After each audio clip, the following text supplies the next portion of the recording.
And there we go, folks. You can hear us. Well, sorry, that was our ASMR / mime edition of Puša Studios. Thank you so much for letting us know. What I was saying, you guys didn't hear, was that I see all these nice comments when we first come in, and I'm just pasting those things. Literally, we're running on the go, getting the kids done and everything else. So that just shows you how prepared we were. Once again, in Puša Studio fashion, it's kind of a little bit of a half-ass thing, but you know what? We'll make the best of it. So. Yeah. We always have excuses at every and each of our live streams at the beginning. That's not an excuse. That's reality. Yeah, you're not deaf, by the way. No. Everything is fine. It's just us, as always. If there's anything wrong with the live stream at the beginning of it, like 99.9%, it's us. I figured best friend would get a kick out of that one. I knew she would love that. And how fitting, yes, how fitting. Tech Talk Tuesday right. today, where we answer questions and we ask questions. Yeah. Everybody tried to find answers to the questions that we all have. Guys, tonight's going to be a little different than usual. We're going to keep bringing in questions and that. Have no fear. We're going to do lots of things. As you've seen, we already have kind of a topic. We're going to cover that. There's some things to help people that just got into YouTube. People have been into YouTube for a while. And, there's a lot of things to cover. See how amazing people in here. We got Lou Rock, Suresh is in here, First Lady. I'm going to call all you guys out in just a moment. I always just give about 4 or 5 minutes, just trying to let everybody come in, catch as many as possible on the first run. I hope you guys aren't going anywhere because it's going to be a really interesting conversation, maybe a debate about it, things to say in live streams as a host, things to say in live streams in the chat, what's kind of all the faux pas that go along with it. And I mean, like everybody else, we see some stuff sometimes that bothers us. I'm sure you guys do too. So it's a place we'll have a proper constructive conversation about it. And that's what it's all about. But we'll definitely be taking questions as well. Have no fear. Jason with Pigeon Outdoors. Jill's in Montreal. Oh, really? Oh, that's awesome. Yeah. No. Yeah, I have my voice back, so... Much to my chagrin. Yes. Andrew is so excited about that. I am. Thank you for concern. I finally feel rewarded. Yeah. By the way... thank you, Thunderwolf. Thank you. So That's kind. right. Yesterday we had Frozen Morning, Fury BD. on, if you missed that. Amazing, talented musician and guitarist. Young man playing a guitar. He's so talented. He even played a little bit on the live stream as well. Was really interesting conversation about music and bands from different categories, different times and inspiration, so on. So if you missed that, go ahead and check that out afterwards. It was really interesting. I want to acknowledge Juliet Miranda's in here. She said, I love cooking and watching you guys, which was so awesome. I love that. That's just one about when we had the mic problem. So I hope there was more watching than listening to us at that point. But I want to say a big thank you to Juliet and her guy. I got that wrong. If anybody didn't hear last night, we were kind of excited right before we went on. We got to talk to him. Found out so excited I couldn't even talk. Yeah, I know people were talking about it today, even Val's life and stuff stumbling. like that. Yes. Guys, next Wednesday, 7 p.m., we are going to have on Michael Price. Mm-hmm. Michael Price is an American writer and producer, best known for his Emmy and Writer Guild Award-winning work on The Simpsons. Price is a writer and co-executive producer of the ABC series Teacher's Pet. He served as script consultant on The Simpsons movie and wrote the acclaimed Lego Star Wars special, Lego Star Wars The Padawan Menace. He works at Lucasfilms, writing and producing Lego Star franchise. That is so cool. Yeah, and he's currently running series with Bill Burr on Netflix called F is for Family, currently on the 3rd season and still going. And we just are so excited. Simpsons, I think, has been such a staple in so many people's households all across the world, not just in North America. So we are so excited. Next Wednesday, 7 p.m. Eastern. And tell your family, your kids, everybody, I'm sure. Everybody has heard about Simpsons. Yes, that is. It is definitely that, yeah. So that's, we're excited about that. Yeah, me too. And Lego, I'm such a Lego fan since I was a kid, so I'm really excited about that. And I mean... Guys, all these stories can come together. As story writers, we're doing the same thing here on YouTube, except we do all of our stuff ourselves. So, You know, we can always be inspired by these guys, get tips. We've had that in the past with some of our other guests. Yeah, and that's what we all try here to do, is expand our horizons by bringing in different caliber of guests and creators, you know, smaller, bigger, out there in Hollywood, here on YouTube, and try to inspire and motivate each other in creating even more. Juliet Miranda, once again, thank you so much to you and your guy. And she says Mike has great stories. I'm sure he does. I'm sure he does. I need help getting back to a Fox in Space Discord. I just need help in getting back to it every time I get back. Message me on Twitter and I'll send it to you, because right now I just can't really look into that, but I do have a link, so I will send it to you, okay? The king. I'll take a vacation day from work to say, oh, I mean, it's so kind. But wow, Rockstar Fams Gaming, how do you troll in here? 73 people, everyone's a wrench. Yeah, it makes it a little hard, I hope. That is the hope, so. That is a hope. That's exactly it. Here, the wrench and blue wrench is not a status. It is a philosophy. That's why everybody has it. And there is no fight of here or here. And hopefully very drama-free and very relaxing atmosphere in the chat as always here. Happy looks. Hey. Hello. And we already start seeing some examples of how not to behave on the live stream. That's right. We're going to have a really good conversation tonight, guys. I hope you don't go anywhere. I hope you guys will tweet this out. A lot of us been in live streams now for a while, either as host or in the chat. And this is the exact kind of thing we're going to be talking about. And a varied array of it. So I hope you will be around to check it out. And a good place to, as long as everybody's respectful to each other, air out their comments, their frustration with their views on it. And it doesn't always have to be bad. Guess what? We can also say some good things that are going on, good things we've seen in places, of course, in chat. So it always has to be a well-rounded conversation. And we will take questions on other things as well. Of course, as well as your own input about what you think, what is okay and what is not okay in the live streams, and what kind of experiences have you had going across the live streams, because we as creators here, and mostly there are here creators in the chat, we have visited so many live streams, I think, from the beginning of having our channels, that the experience is very vast, not just for us, but for you guys as well. As always, we welcome input in the chat and discussion for all of us together. Native Grammy, hello. Yes, you do have a blue wrench, it says you do. It's coming gray right now. I type something again. Let's make sure you got that. I want to make sure you're all set up. Yeah, sometimes it glitches, but it should be okay. Aussie Pop Hunter, good day. And that's why I say that it's not only Tuesday evening, but it's also Wednesday morning somewhere. That's right. She will be asking you about seeing the future in just a moment. She's just trying to hold back. No, I would like to acknowledge our Thank you, Disney World Adventures audience. Guys, what an awesome crowd. 46 likes, 75 in the chat, guys. If you haven't hit the like button, please do. If you haven't tweeted out, it really does help a lot. Two Family Homestead. Yeah, I got to shout everybody out in a minute. There's just too many channels not to celebrate here. I always just give a couple of minutes to get everybody in, and then I'm going to shout these out. Anybody new here, I do it with echo because I'm horrible at pronouncing names. So I apologize in advance, and I use the echo once. One reason is to make it sound like it's an arena, because you guys deserve an arena celebration because you're all great creators. Secondly, when I mess up your name, at least you can have a giggle that I did it with echo on. So it's a two-bird system. I think looking forward to that. Sometimes I wonder. yeah, I think so too. At least Laura Llama is for sure. Little Llama Laura. See, I can say it good now. It only took me a month and a half, but I got it down pat. Now you're going to relearn it for not pronouncing it correctly. That's right. Yeah.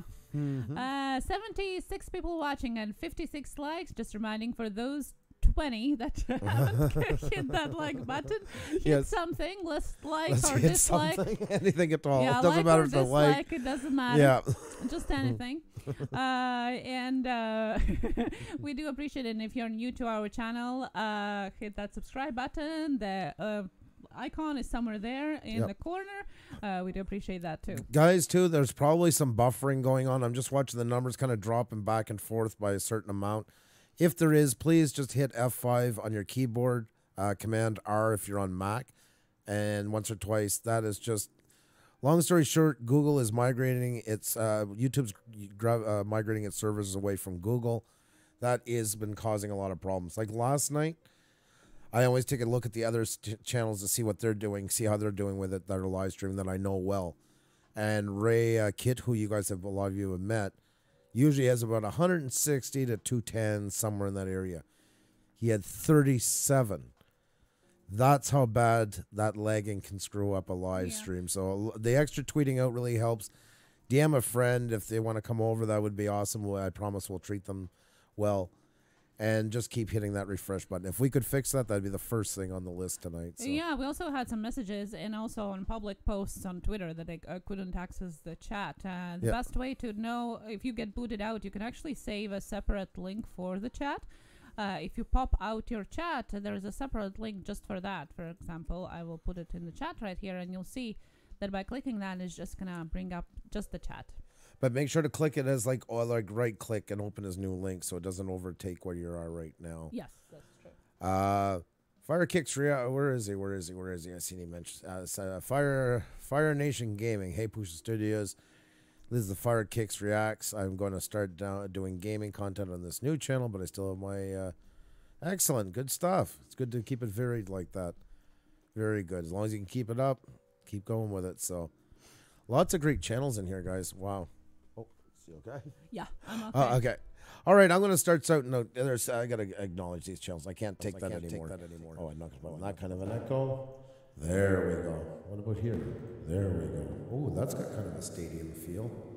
Haven't used that one. Alrighty then. Let's work with this. Let's see what we got in here. We got Wood Pigeon Outdoors, Van X, Two Family Homestead, Thunderwolf, The King, The Aussie Pop Hunter, Suresh Music and Blogs, Southland Paranormal, Smokin' Joe's BBQ, Scumbagger, Rockstar Fams Gaming, Rebranding Me, Prankster Locks in here, Passion for Hunting and Fishing, Orton Images, Old Hag, Neoblade Gaming, Native Granny, Nathan Likes Drums, MU Free Music for your videos, Hey Dev, Life is Number 8, Kimber Kiss, Jonah Likes to Stream and Food Reviews, Jiggy Family, Jenny Morris, Happy Lux, Grudge Turner, Gene Bear 2G, Gabriel Z, Fox Runner 2049, First Lady, First Nation Gaming, Elia Crazy Cat, Disney World Adventures, Darth Nymphilis Kevin Lord of Hunger, Craft Your Pores is in the house, Cookie, Claudine Pana, Cherry Awesome Sunset Travel, Bottle Top Bandit, B Boston 617, AU Pack Mule, Amanda Lee 82. Welcome to each and every one of you, and if I miss somebody, please say hi. Highlight our name and I'll definitely catch you. Farmall Fanatics in here who hit 4,000 yesterday. Awesome. 4,000. How awesome is that? There we go. God, I was just waiting for you to switch that off. I got to turn it back on. Alex, the Blue Man reviewer and gamer. There. See that? Take that. Oh. Best friend in your thread. It's like, that was fun. Happy Trails Hiking's in here. Great to see you. Awesome. MU Free Music. COT said, got your text. I guess you texted them. Acknowledging that. Wasn't me. No. So if it wasn't me, it was you. Yeah. Arcane Amusement, hello. Yes. Yes. And hello to everybody who is listening to us on their headphones while cooking. Oh my goodness, I'm talking. Sticky butts, sticky butts. Sticky butts, sticky butts. Sticky butts, sticky butts. Sticky butts, sticky butts. There. Sticky butts in the house. You don't need the egg. Oh, I'm sorry, Happy Trails. My apologies for that. Happy Trails Hiking. There. Oh. Wood Pigeon Outdoors. There you go. Kimber Kiss. There. Yeah, where's Crypt? Where's Crypt? These were 2 examples of what not to do as a host on a live stream is overdo the effect and interrupt your co-host in the middle of the talk that she always says at this point of the live stream. My co-host says a lot, but continue, please. Feel free. May I? So I just wanted to say hi to everybody who's listening to us on their headphones. If you can say hi in the chat, please do. If you can, that's okay too. And hope you enjoy our evening with us this Tuesday night or Wednesday morning. Theo T. Oh my God. Orton Images. I think I think he's on the road to some kind of payback here today. Mr. Rocker Vlogs. Mr. Rocker. Old Hag. Angel Dominique. Who else do we got? Jenny Morris. Puša man is going to disappear. Mutes Andrew's mic so his wife can talk. Oh, you see, the women are at it again. They're always banding together. Well, I don't know. Philip always says more wifey. So. I know. Oh, Philip, he's just extra kind. Yeah. Gosh, okay. Well, let's. Are you done playing? On all seriousness, guys, there is a lot of buffering. I've been watching it, and it's going down, up and down the analytics like a heartbeat. So please, if you do get that, we apologize, but just keep hitting that refresh. It should pass pretty soon. Oh my God, Lulu, love you is in here. Good evening from Nova Scotia. How are you, sir? Hello, Lulu, love you. It feels good to be on the other side. I mean, oh my God, Irvin Debate. Tourist is here. I'm just north of Nashville. Awesome to see you, my friend. Hope you're doing well. Please be safe on the road. Floor's all yours, Hunt. No, just wanted to remind people to like, share, tweet it out if you can. We do appreciate that. And if you're new to our channel, please subscribe. And if you're buffered, don't suffer. Refresh. Yes. Wiseman Creek Studio is in the house as well. Hello. And I see Nemu Music was in, who is also our featured music for season 2. Always great to have here. And if you're looking for some new audio for your videos, that's a place to go. They're free. Cue Andrew on the echo. All right. Orton Images. There we go. Give the fans what they want. And just a reminder, if you would like to join up into the hashtag Blue Range Group selfie, take a selfie of yourself, or even better, a selfie of you watching us, and post it on social media with a hashtag Blue Range Group. And it's a great way to be shouted out, as well as connect with each other outside of YouTube. We're going to check it out during our live stream. Most definitely. Most definitely. Now, I think I got done with the house cleaning, so go ahead. Play. No, I'm good. No, and I don't want to take away the seriousness of tonight, because this, like I said, guys, this is a Tech Talk Tuesday. We're going to take questions, and I mean, we don't have all the answers, but all together, that's the great thing about this. This is an awesome co-op, a great chance for everybody to discuss things. Nature Bound, how are you? Wow. This is Irvin and best friend, your thread, Nature Bound, and this is awesome. Didn't actually expect you to do that, Orton. Well, I keep you on your toes. That's what I'm here for. Party Cloud 420, what's going on? Nice to see you. Oh, there, guys. See right there? Your event's icing. Look at that. Sub me. How are we going to tie this in? I feel so like this feels like an after-school special. I swear to God. Okay. It's fun. Yeah, let's do it fun. Yeah. So Your Events Iceland is our ex-business name that we used to have in Iceland. So we decided to have a little bit of examples in the chat of what we're talking about with regards to what not to do during live streams. So if you get alarmed with what Your Events Iceland does, that's okay. It's just us. Yeah. So don't time we'll see how this all plays out. Yeah. I just don't want to. And they're going to get serious for a moment. I just really don't want to take away from this message tonight, because this is something that's really I've been seeing happening a lot more, and I think it's something that really has to be addressed here on YouTube. Okay, I can answer that question first. Bottle Top Bandit, how do you get your countdown timer? It's a program called Snaz, yeah, and it's free. You got to use it with in conjunction with OBS, and it just creates a script text, and it literally just does a countdown for you. It's no more than just adding in the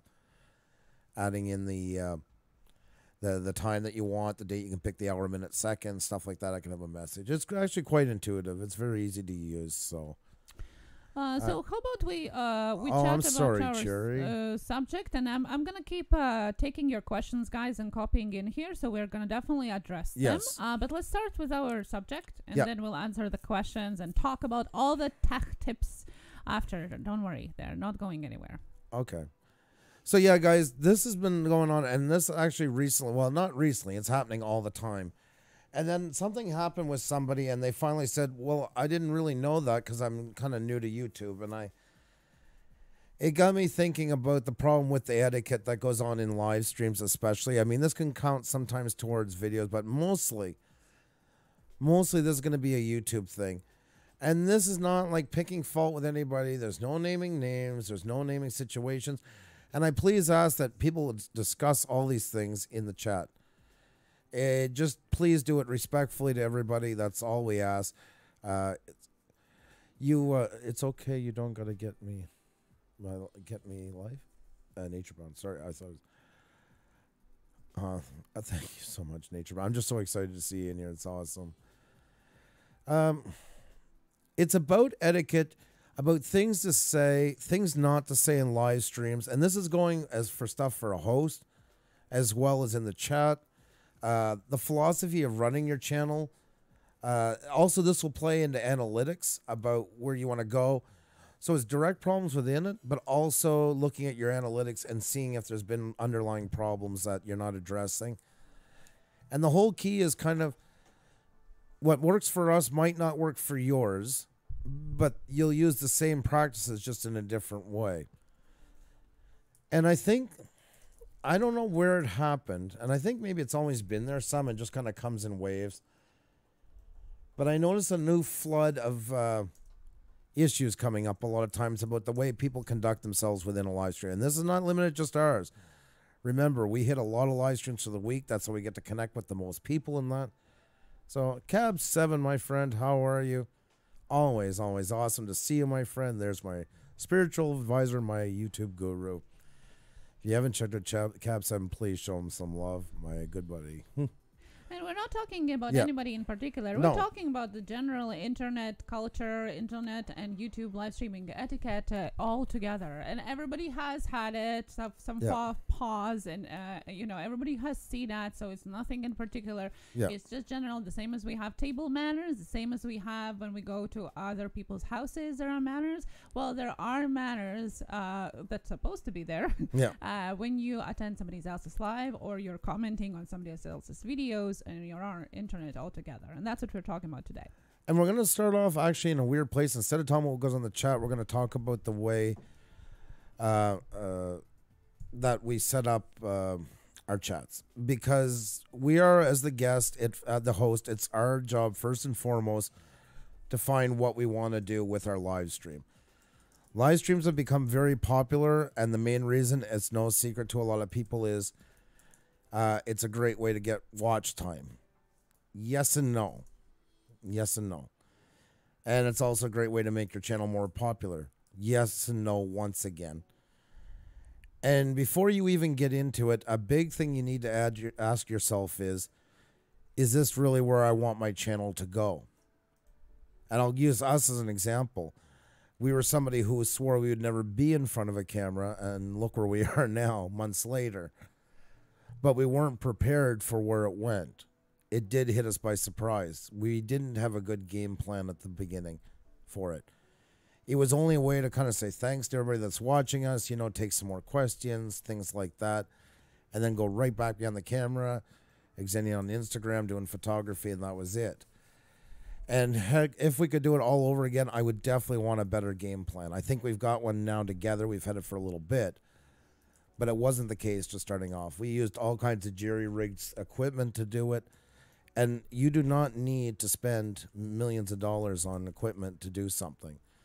Yes, you got to get better over time, but especially when you're first starting, don't go busting the bank just to see if you like it.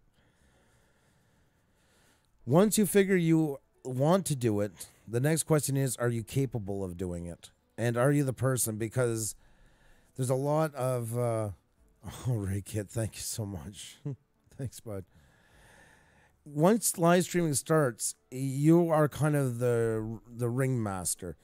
You are the maitre d'. You're all these things into one. And it's not as comfortable as you might think it might be. And it might not be worth getting into just for the sole realm of getting watch time. It sounds nice to do right away. And it's like, well, I'm just going to flip on the camera and chat away. Yes. But you need to do research into it because it's not as easy. And people are losing their channels because of it, because they're getting hacked. They're making mistakes like all kinds of them, like inviting just anybody out in the panel, throwing out links in the chat. They're leaving their chats for hours and sometimes unattended. Sometimes they're bringing in like shock and things to try and generate more watch time. All these things can go against you, and in the end, when it's said and done, it's only you that's going to be dealing with YouTube trying to get your channel back. So it has to be monitored pretty heavy. So you have to say, how far am I willing to go? And you really got to ask yourself that. And what is the payoff that you can possibly get from it? Yeah, like Aussie Pop Hunter says, agreed, a great plan for your channel is very important, and don't go changing with your channel's identity just to get watch time. Very, very, very true. That's right. If you're ready to make a change, you better think long and hard, because you could lose a lot of your core.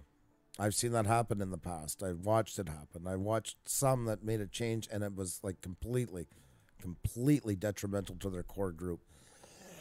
And yes, you can build another core. It is possible, but that's a lot of work. Think of how long it took you to get enough people to be able to put on a live stream and have an audience in there, because not everybody comes every time you turn it on. So it's not something you want to jump into lightly. It takes a lot of thought. So that is a very important part right off the get-go. It sounds so easy, and it's like, oh, I'm just going to do the live streams. I'll get my 4,000 hours and move on. But you're going to have a lot of problems within that point, that part of getting there. So proceed with caution is what I want to say. It's not the be-all and end-all.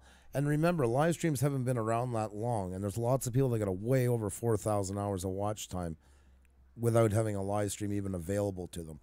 Yeah, live stream used to be a luxury, because you were only able to live stream when you were 1,000, like when you hit 1,000, right? Yeah. And then it was 100, and now you have to be verified, and you can live stream whatever you want. They kind of gave it to everybody as an option because people are live streaming more, and it's okay. But with that also came more stricter, so to say, ways of doing it. If before you could kind of switch it on and do whatever you want, well, now the more and more rules are being implemented and tightened up, as we all know, starting the new year as well, the more you have to proceed with caution, as Andrew said. Yep. It's it is only going to get tougher, and it's sometimes people done it to try and grow their channel and end up losing their channel over it. That's the hard part of it all. Orton says due to Twitch. Yes, that's partly why they did it. Exactly. They're trying to compete with them for sure. But just be careful, because you've put 3 years of hard work in your channel, and then to lose it all over a couple of live streams. And it happens.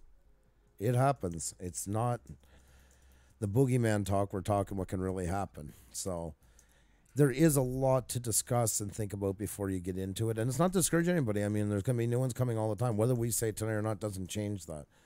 Just some things to think about along the way. It is an amazing tool, and you can use it like we are, like most of the time now, live streaming, or you can use it part-time just to catch up with your fans now and then, give them a little bonus. Because YouTube, if you get caught with a community strike, the first thing you lose is live streaming for 90 days.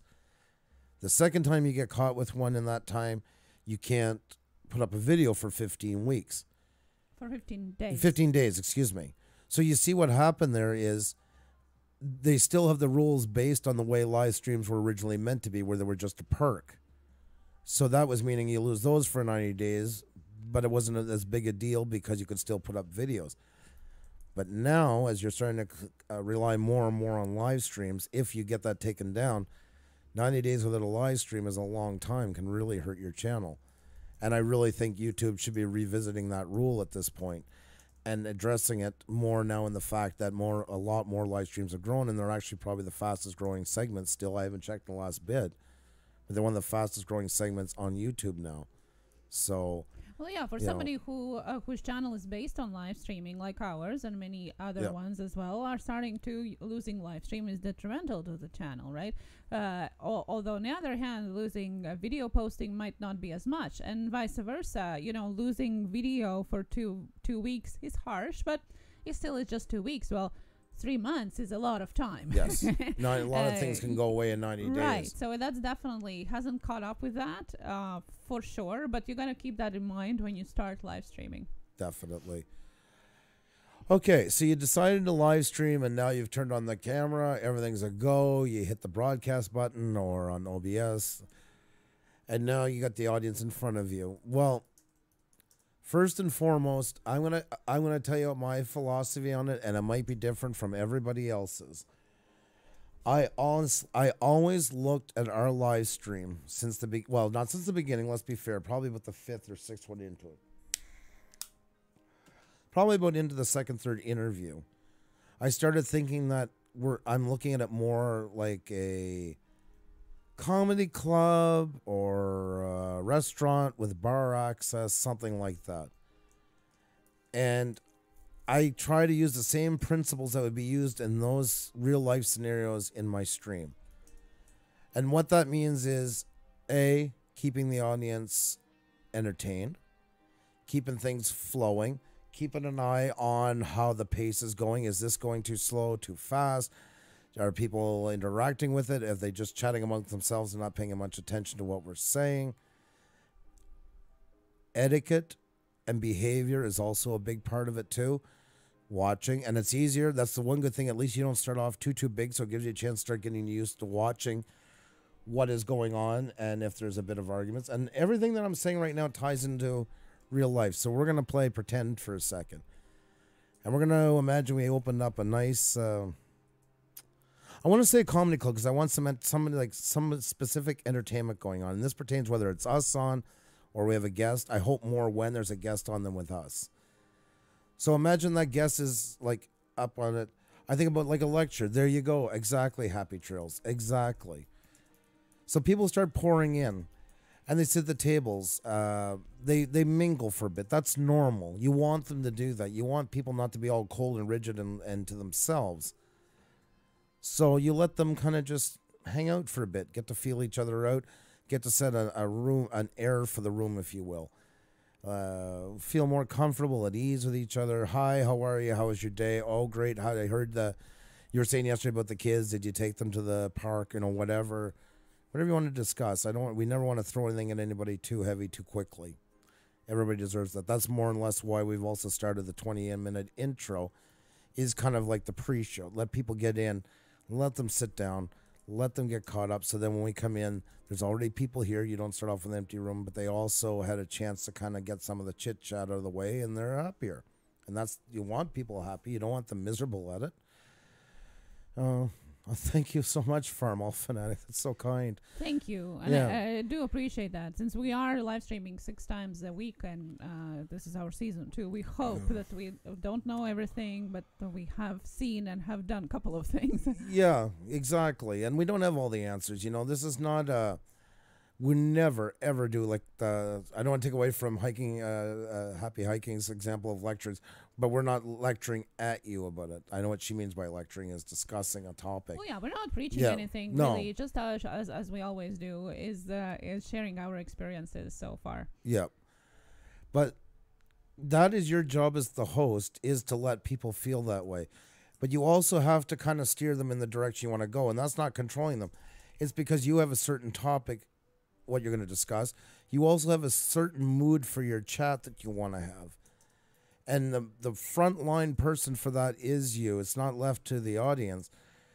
And this is where I'm going to start to sound a little more critical, is, for instance, let's picture it. Let's picture tonight now we have somebody up. Okay, and we're gonna do it as an audience, as an not here, but a real life comedy club, and it's comedian Bobby Bob. We're gonna call him. Bobby Bob comes in from the back, right? So he's in back getting ready in that. Well, outside is that audience, and they start to file in. And everybody's getting their seats, and they're looking around, and they've done their chit chatting. And you notice between two, there's kind of a bit of a. They're not fighting, they're not fist fighting, but you get a bit of a feeling that they're not like, a bit more raised discussion and stuff like that. If you were the manager of the comedy club right then, well, that's somebody we're going to keep our eye on to right away, right? As when somebody also does in the chat, putting a bunch of Z's into it because they're not happy with the direction things are going. There's a great example. That... do you want me to answer those as you're doing them? Okay, I didn't know where you were going with that. Knocked me off track. Okay. I don't know this, so we'll see how this all turns out. It's a visual example. Yeah. You got to have a show. You got to have a... And, so you think I should have a show prepared for live or go with the flow? Not go with the flow so much. You can be on... You can flow, but you got to have some kind of a bit of a restraint. The main reason why is, see there, now you see Zach Hoop, we've been doing for days here with this. There's a great example of it. There I'm going to do it for once. I'm going to call somebody out. And I'm saying that because you guys all been hitting them with timeouts and blocking and that when we're not even talking about that. Knows how it works. Just really causing a disruption, making it uncomfortable for other people. Exactly. 2 subs to my goal. So you have your comedy clubs. You notice those people starting to have a bit of a back and forth. So you're going to keep an eye on them. You also see somebody a little tipsy, and they're kind of talking a bit louder, a little bit ruder than the rest. Not really the most polite comments coming out of their mouth. They're not like screaming blue murder or anything like that. But you can see that's not exactly fitting so well. That's somebody you want to keep an eye on too. And as you build up your chat, the nice thing is people that you know very well, and luckily have all blue wrenches, especially in here, will be keeping an eye on to. So they're watching. So there's where you have to step in, and you can't let that get too far out of hand. And why? What is going to happen if we let them get too far ahead without reminding them and being polite at first and just saying, we're not doing this tonight. We're not going down that route. So I'm like, right here, I'm going to end a problem right now I've just had enough of. And I'm going to say this one right here. There we go. That's a far gone one that's been going on for days. So there. It's too bad something like that happens. And that's the stuff that's happening more and more. And I'm going to get a little heated right now because that just happened. I'm going to just cut to the chase onto it. I believe you should run your place more like that kind of club like that. And you have to step in. And some people just don't get it. And the more you try to say it nice to them, they just don't get it. And I have to worry about the mass. I want the mass group of my people in here to enjoy themselves and have a good time. That is what's important to me. And I can't cater and waste my time back and forth on somebody like that just won't even give everybody else a chance to have fun. And imagine when you're doing interviews with somebody and somebody's doing something like that. That's a great example of people that just do not appreciate what you're doing. And the people that do appreciate what you're doing are having to suffer for it. And it's just got to be dealt with. And there's different levels of it. I always tell people, if somebody new comes in here and they're sub me 23 or something like that, definitely remove the comment, like right away. Right away. But don't throw them out. Don't time them out. Give them a chance. Better off to remove that, explain what they did wrong, and try and give them another chance to do it. And some people take 2 chances, but I've seen people do that and then turn into some amazing followers. So that's why I always say erasers, pencils have erasers. But there is a limit and there is a line. And yeah, there's bouncers. But that's why I gave everybody blue wrenches in here, because I didn't want the bouncer mentality. I wanted respect for each other. That's exactly what it was. I've seen too many times where mods have been used as kind of holier than thou over the rest of the group. And I don't believe in that at all. I really don't. Not that there is cases where the people just have some mods and it works very well. It's that sometimes the mods are kind of dangled over people like keys. And that bugs me. And that's the whole reason why. And if you go back, I forget which video it is, you'll see live the rant I went on to when I handed out these wrenches. And I'll be the first to say it. I went on a rant. Parnell Fanatic, thank you so much. Just drop the kid and bomb bundles. Oh my God. I mean, when you're newer too in the live streams, you're more scared of doing that because you don't want to upset the and sometimes the sad part is it'll be somebody that you know very well. And that makes it really hard. And of course, we're all the same. We don't want to cause conflict with somebody. No one sometimes will tell them like in an instant message, like, please, like stop. But in the end, I've seen it where I made a mistake in an earlier time, let somebody go too far, and then watch 20 people just leave because they can't put up with that person. Now, if we put it back again to a real world scenario, that's happened. In bars, you know, you've seen that. There's a couple, like there's 3 drunk guys like banging their fists on the table and yelling and whooping. Well, what happens? Half the other people leave. They didn't come to listen to that. And they don't want to be part of that. And yes, you have bouncers, as you guys will call yours are, but it's still the job of the restaurant manager or owner to be at the forefront of that. That's the big part. That's why you can't just leave it run as if it's just like flying by and whatever happens, happens, because that's a great way to ruin your channel. And you will hurt some feelings by times. You will get some angry messages in Twitter by times about it. But you have to look at the big picture. That's what's so important about your live stream, is you're responsible for it. And you have to be ready to make some hard decisions sometimes. Not fun decisions. You see Xenia's using, like she said, her account, Your Events Iceland, her old business account tonight for that reason. See all the messages you've been putting into it. It's uncomfortable. And I want to go back to that real life one again. Like, can you sub me? Think if we were at a business luncheon, and you know those places where like you meet and trade business cards, and it could be like blue collar or white collar. There's no real level to it. And somebody's in your face. Buy my cement. Buy my cement. Buy my cement. Buy my cement. Buy my cement. How long do you before he gets thrown out of there, B gets punched in the face for doing it? Like, nobody would put up with that in real life. Ever, under any circumstances, you know? I'm a contractor, hire me. I'm a contractor, hire me. I'm a contractor, hire me. I mean, it's the dumbest way to ever get noticed. And then you've heard me tell people in here, and it's not, I'm just using my stream because I don't want to sound like I'm picking on anybody. You guys have seen this happen in a ton of streams. Who would want to take you when you've just hounded for the last 20 minutes over and over and over and again about the same thing? We get it. Nobody's doing it because you're doing it like that. Versus if you had taken the time, the few extra minutes, and went and checked them out and come back and said, hey there, the king, I really like what you were doing. You are a great guy. I think this is some awesome stuff you got going on. And guess what? You hooked me. I'm sold. And I'm going to definitely be, I followed you and I'm going to be checking you out more. Like, how hard is that?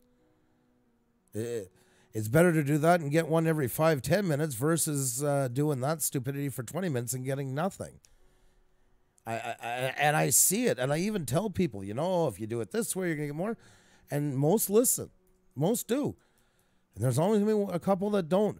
But I will not let the couple ruin it for everybody, you know? That's what it's all about. It's about the group. And it's your responsibility as the ringleader of this whole live stream that you have to be at the forefront of it. To make hard decisions, to make the rest of the people feel like they're in a place that doesn't take them for granted, and to make them feel not taken for granted is to step in and do stuff like that. Secondly, then it comes on to the wrenches, of course. Like I tell people in no uncertain terms, God help you if you don't listen about the 4th time. And you guys have seen it, and there's 140 some people in here that all have blue wrenches. And somebody's been asking to get subbed for 10 times. What does it look like? It's a list. The whole screen turns gray. It's like a thundercloud coming in of timeouts and remove messages on the same person from about 40 different people. And do you think they'll get the message? Not really. You'd think so, but not really. And that is where I just want to scratch my head, because I can't, like, how much more? And then it's like, well, we got to get rid of them. Even though you guys can take care of it, why should you have to keep taking care of something over and over and over again? Why let it be a problem?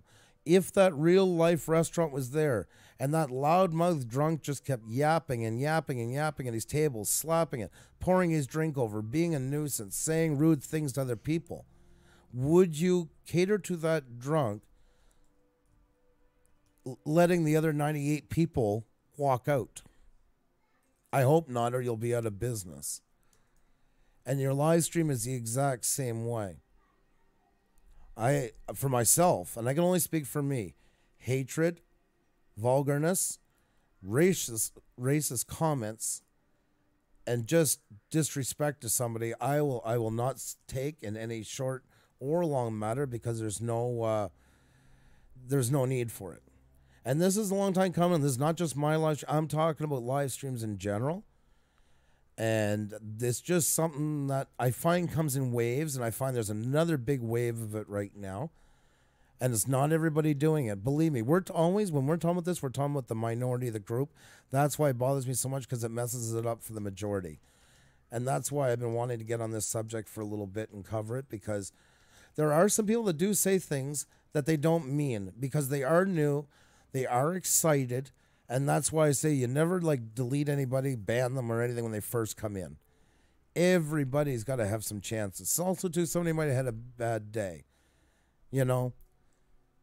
And we can't, I would rather educate and get better audiences long term than just throw them out and let them not only lose a chance to somebody that could be really good, but also pass that problem on down the line to the next live stream that's around the corner.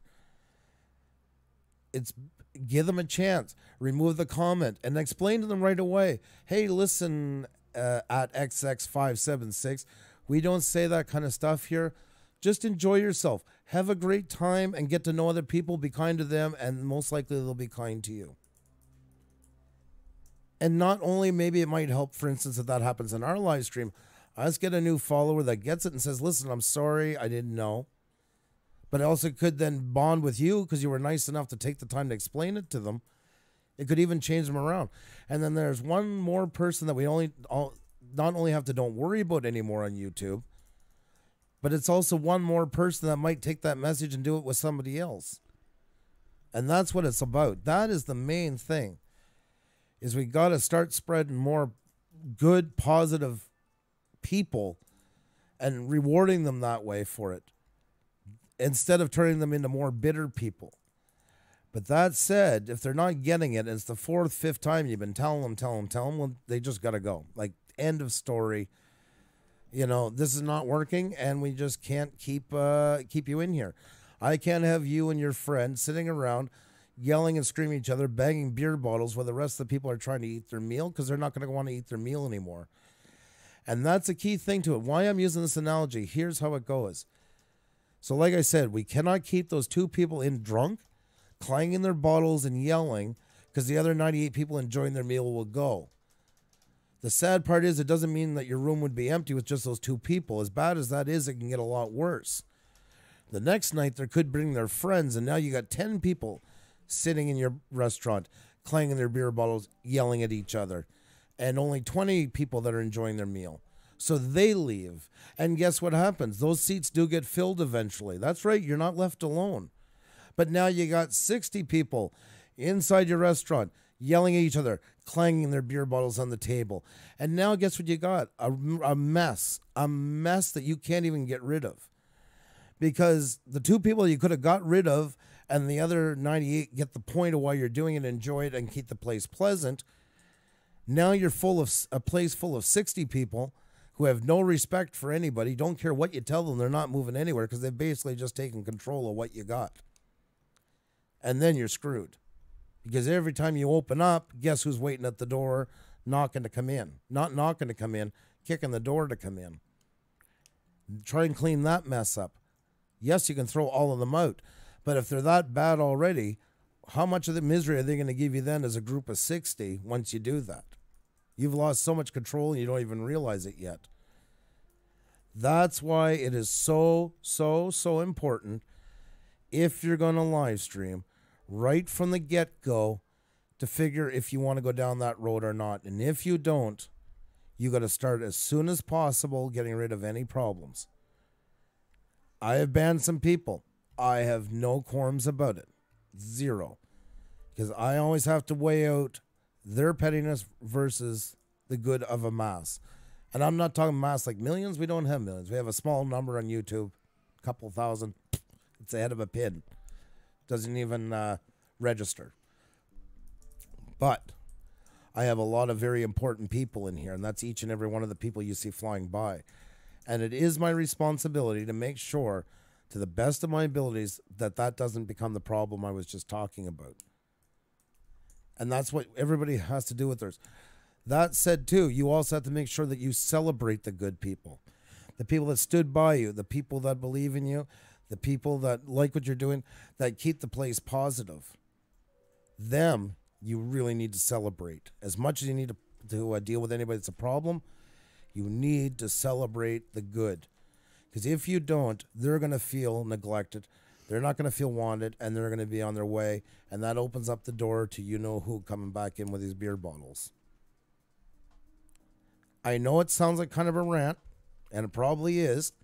Is it from self-experience? Of course it is. Is it also from watching everybody else's streams? Yes, it is. Is it from people messaging me, telling me their problems about they're having with their live stream? Yes, it is. It's a mixture of everything. And that's what happens, is people make the rounds. So that's why the more we're cleaning up in those rounds, and everybody's doing that, the less home these people will get to hang out into. And then if we're lucky, they find some place in their own to go where people will put up with them. Your demographics are so important for that reason as well. And you've heard us talk about following the numbers so much. They are crucial to see a problem that you might not even realize is going. I'm going to tell you about our analytics right now. Our biggest numbers are 25 to 45. And then after that, it trails into the 45 to 55. That's pretty much our main one. After that, not too many. And below that, not too many. And that's fine for me. That's exactly where we want to be, but it didn't happen overnight. And we've had to guide at some places. For instance, when we started Livestream, we got hit with one of the weirdest phenomena I've ever seen. We were always around 70-30 men to women, because that's the ratio right now on YouTube, roughly 70% male, 30% female. And when we started live streaming, at one point we shot all the way down to only having 5% female in the audience. And we were baffled by it, because you would think as a talk program, interview, stuff like that, we figured we might even attract more women. We were thinking maybe we could get it up to even maybe 45 or so. But it didn't work that way. And it took months to try and work those numbers back. And right now, I think we're still about good, eh? About 70-30? Yeah, we're still good. We're keeping on it. But, you know, it's still work to do that. And then, you know, we can get into the behind the scenes of keeping up the live stream. Yeah. But it definitely, it's you got to keep an eye on it for sure. The reason why I bring that up is, when I was talking about those drunks, well, it's not just drunks. It can be even people of good nature, but your audience is not the right audience for you, or the audience you should be attracting for you, what you do. And for instance, say we start checking those numbers and we keep edging more and more and more towards that 13 to 17 demographic. There are some very well-behaved 13 to 17-year-olds. Believe you me, more behaved than some adults. But in general, our content doesn't really work with them. We're not a right fit. So if we keep going and noticing that number growing and growing and growing, and especially 25 to 35, 35 to 45 shrinking, we're doing something wrong. We can see it right away. There's something not right here. And that can mean that there's some young one was starting to troll us and they're inviting some friends in, which means they're chasing out some out of the other demographics. It could mean that we're not giving the right message out, and the younger ones are kind of running with it. And it doesn't mean it can be positive. You can say, well, maybe this is great. I'll get more young ones. Well, no, they could be kind of looking at you in irony, and it's a laugh for them to watch you do it. or they're like, you know, getting ready to kind of use you as a joke, or just kind of it's a great place to screw around because you're not doing anything to stop them. Yeah, it's very important, and not to look at it for the day, but to look at it over the month and months, and see where things are going. And just like a ship, you can veer off course, and it doesn't happen usually abruptly. It's mostly you start to drift. So that's why it's so important to keep an eye on your numbers, not just for growth, but you need to bring the right. You need to make sure you're bringing the right product to people to keep the product in that, to keep the people in that demographic happy. And that will tell you if you are or not. So it's better to find it then than to let things go and then have to clean up the mess later on. Because the mess will always be more to deal with. There's no way around it. Once you're in that point, you've gone pretty far. And you got to try and, you know, do a sharp turn to get somewhere. So it's better off to keep an eye on to it. And as you see it starting to drift, go back and watch some of your videos. Watch the chat. See what people were saying. See when they were saying it. It's like a TV show. You have different, you know, rising up from the intro all the way to the intro, the climax of it down. See where things went wrong and admit when things went wrong. We can do things wrong. We have to be able to admit that with ourselves. Oh, God, last night that segment, we shouldn't have went there. Oh, that segment last night, we went too long. Oh, we should have went back into that other part. They were starting to not find that so interesting. It's constantly gauging, not just here watching the chat, but then also gauging by your numbers as well, gauging by the type of audience coming in. It is a garden. It is tending. You do the same thing if you create videos only. You know what's working. You can tell what kind of videos work best with your audience. Oh, I'm a drone channel, and I notice they like a lot of the FPV stuff versus me just flying scenic. Okay, well, you know. Or they tend to watch my videos mostly on Wednesdays. Well, then why are you releasing them Friday mornings and wondering why you're getting less watch time on them? You know, the answers are there. They might be as clear as we wish sometimes, but they are there. You just got to look for them. And that really ties into not only your channel growing probably, but also, I can't say it enough, the health of your live streams. It is not as easy as you'd think to get watch time onto it. Because a live stream as well, you need to have content. You need to have something that people want to hear. You need to see it engagingly. You need to be watching what people are doing so you get the right people in. There isn't... Anybody can live stream. And we're not the masters. There's people way better than us. We're not living in a dream here. But as we've grown and as we're learning, we're realizing just how important it is. And we're at the point, I like to say, we've put about as much work into our live stream as I did in my cinematics, or Xenia does in some of her bigger photography roles.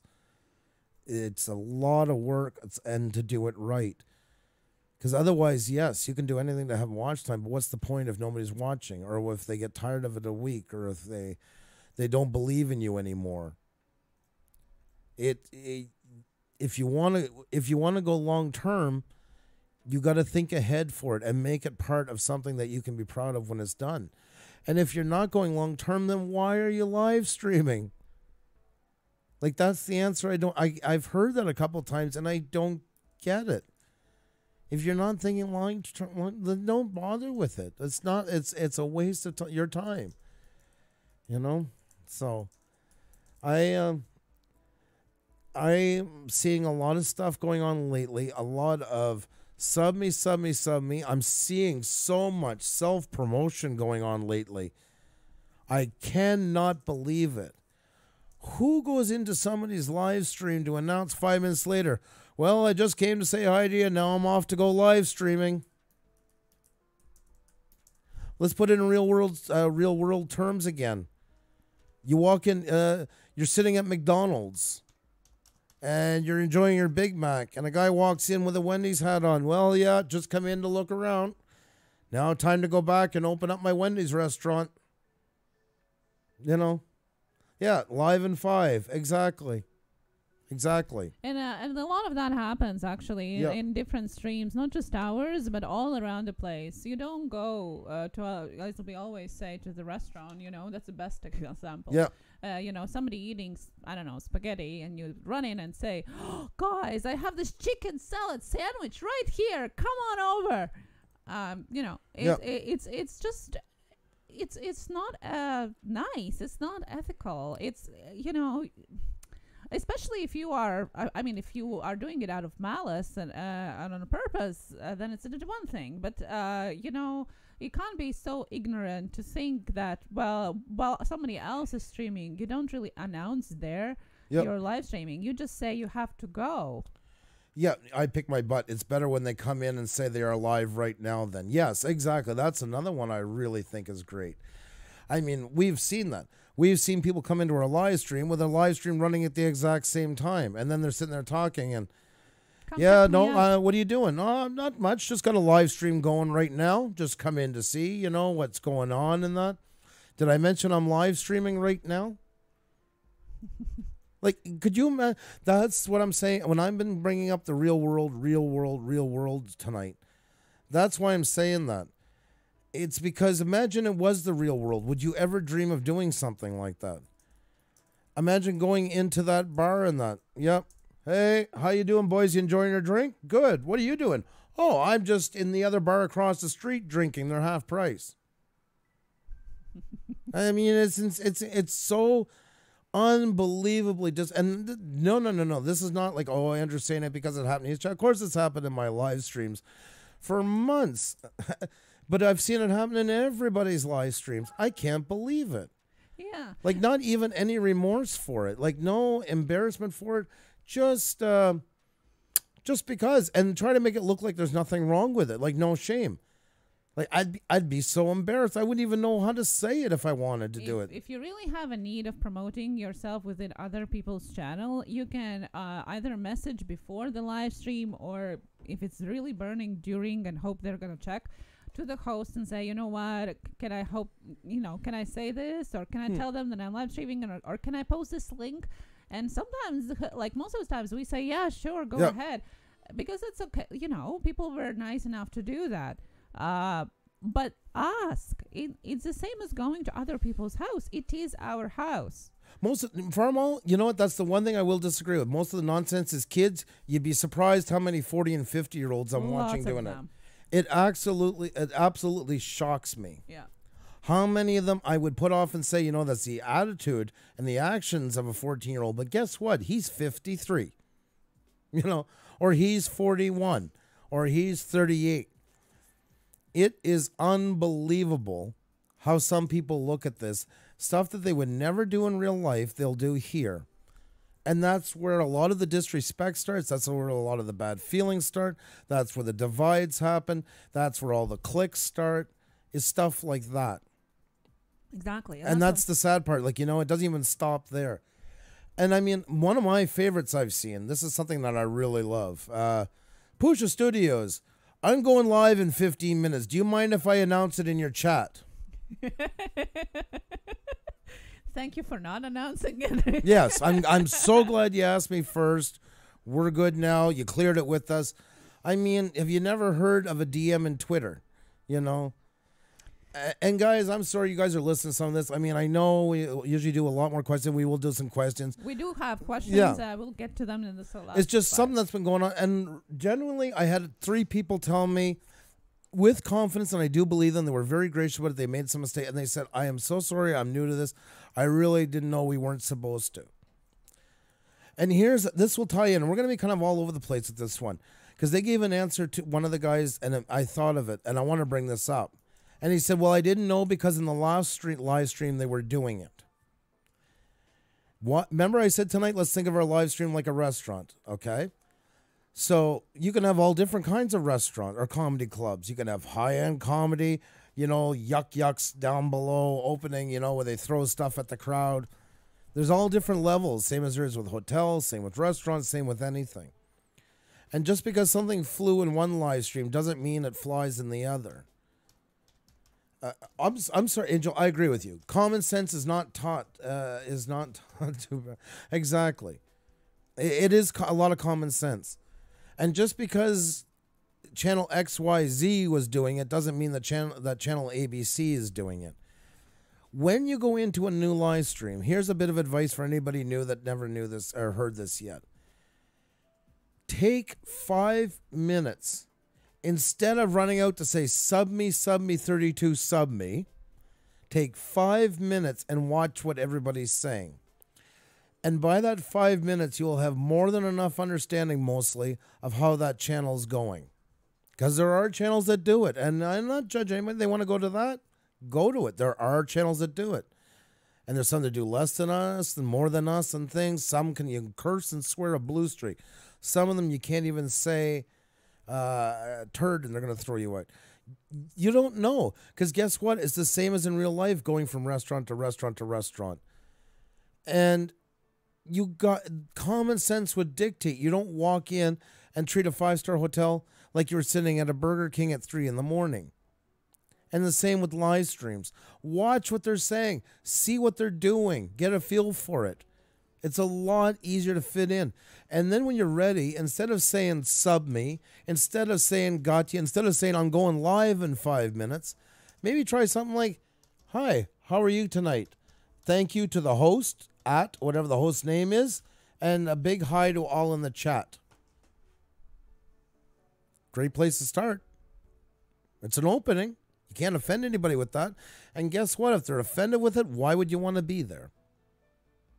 Don't fight with them if they don't like it. You tried your best. You put your best foot forward. You think it's going to, if they're treating you like that and they just said hello, do you think they're going to be any better to you once they get to know you? No. And then you go.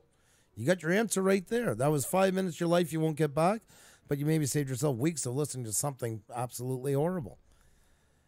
Every live stream is different. Every one of them has different goals. Some do not do what the last one just did. So just take a few moments and feel them out.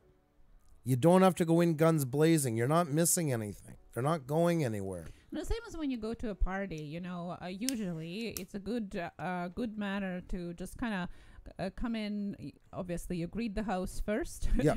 That's right. And then you kind of look around the room and see who is what are they doing, kind of feel in the place. What is the mood of it? What are they doing? You know, if you don't jump into the crazy dance, if there is I don't know, classic piano or music playing and everybody's just enjoying their wine and cheese quietly with quiet whisper talk, you know, or the other way around, you know, you kind of, because every live stream is different. The different hosts are different moods. Some people are okay with that, some not.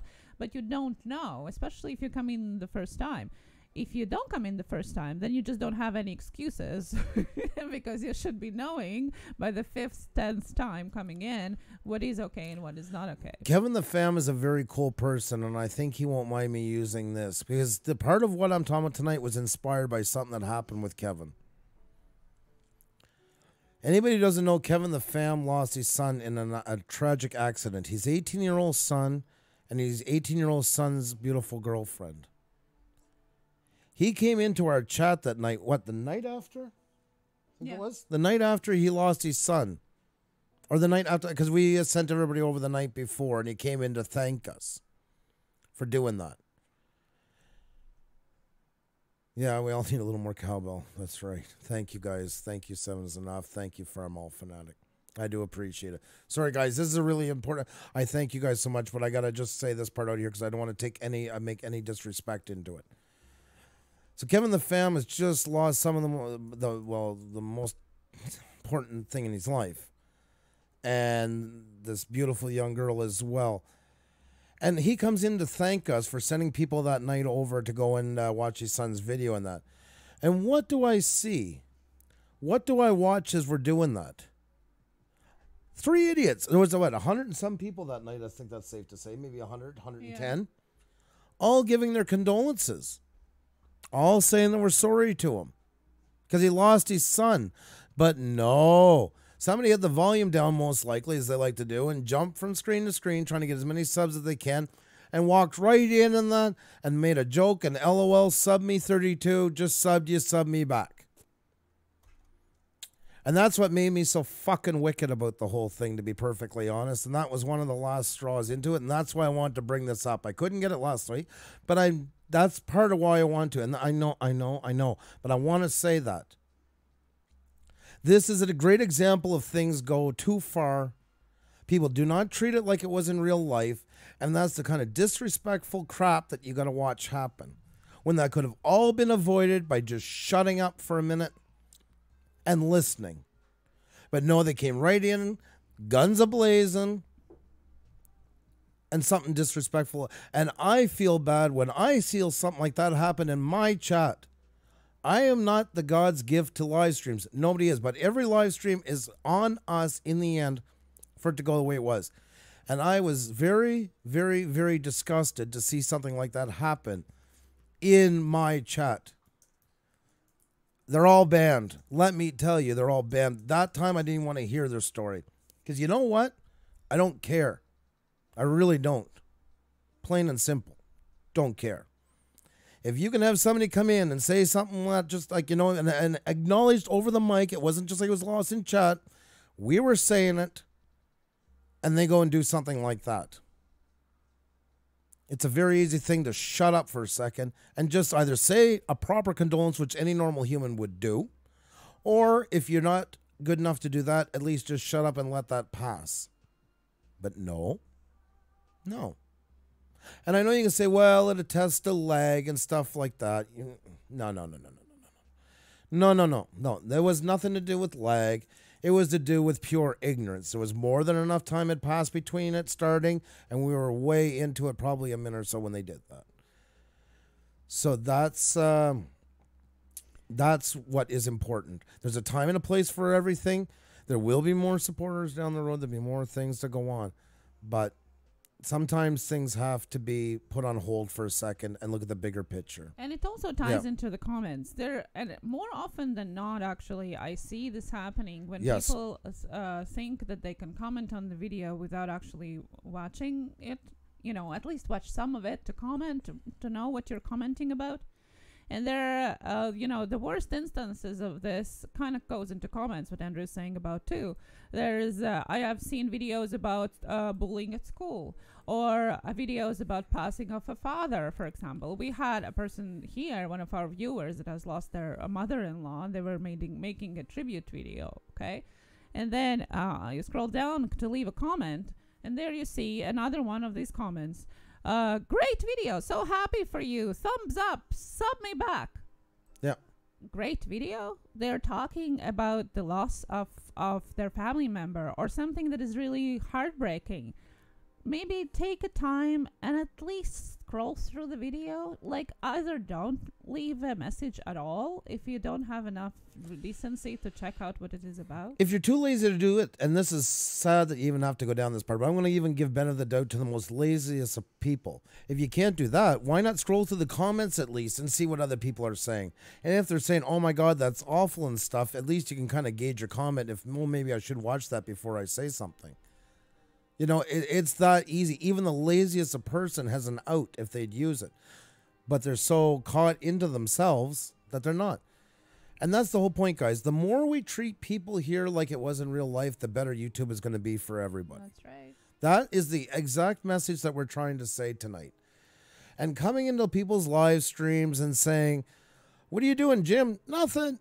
Just live streaming over in my channel. Thought I'd come stretch my legs here and let everybody know I'm live streaming. Yeah, I'm having a giveaway in 15 minutes on my live stream. Thanks for having me, Puša Studios. We'll see you later. Oh, I'm sorry. Sorry, I didn't mean to say that. Yeah. Didn't mean it. Oh, I didn't know you guys were on for another 2 hours, even if you have the same time every night. Oh my God, what a mistake. Oops. And as we grow, really, if you want to go. For us, like personally, yes. It doesn't really, it's not like for each and every viewer. We do appreciate everyone who comes, but we're not running after each and everyone who comes or jumps the stream. It's your choice where you want to go and watch. So it's not about that. Yeah. But especially for the people who just have started streaming and maybe have 4, 5, 6, 10 people in their stream, and they get the same treatment, where obviously there is a bigger chance of more of the percentage of their viewers jumping over to that stream. Yeah. That is really disrespectful.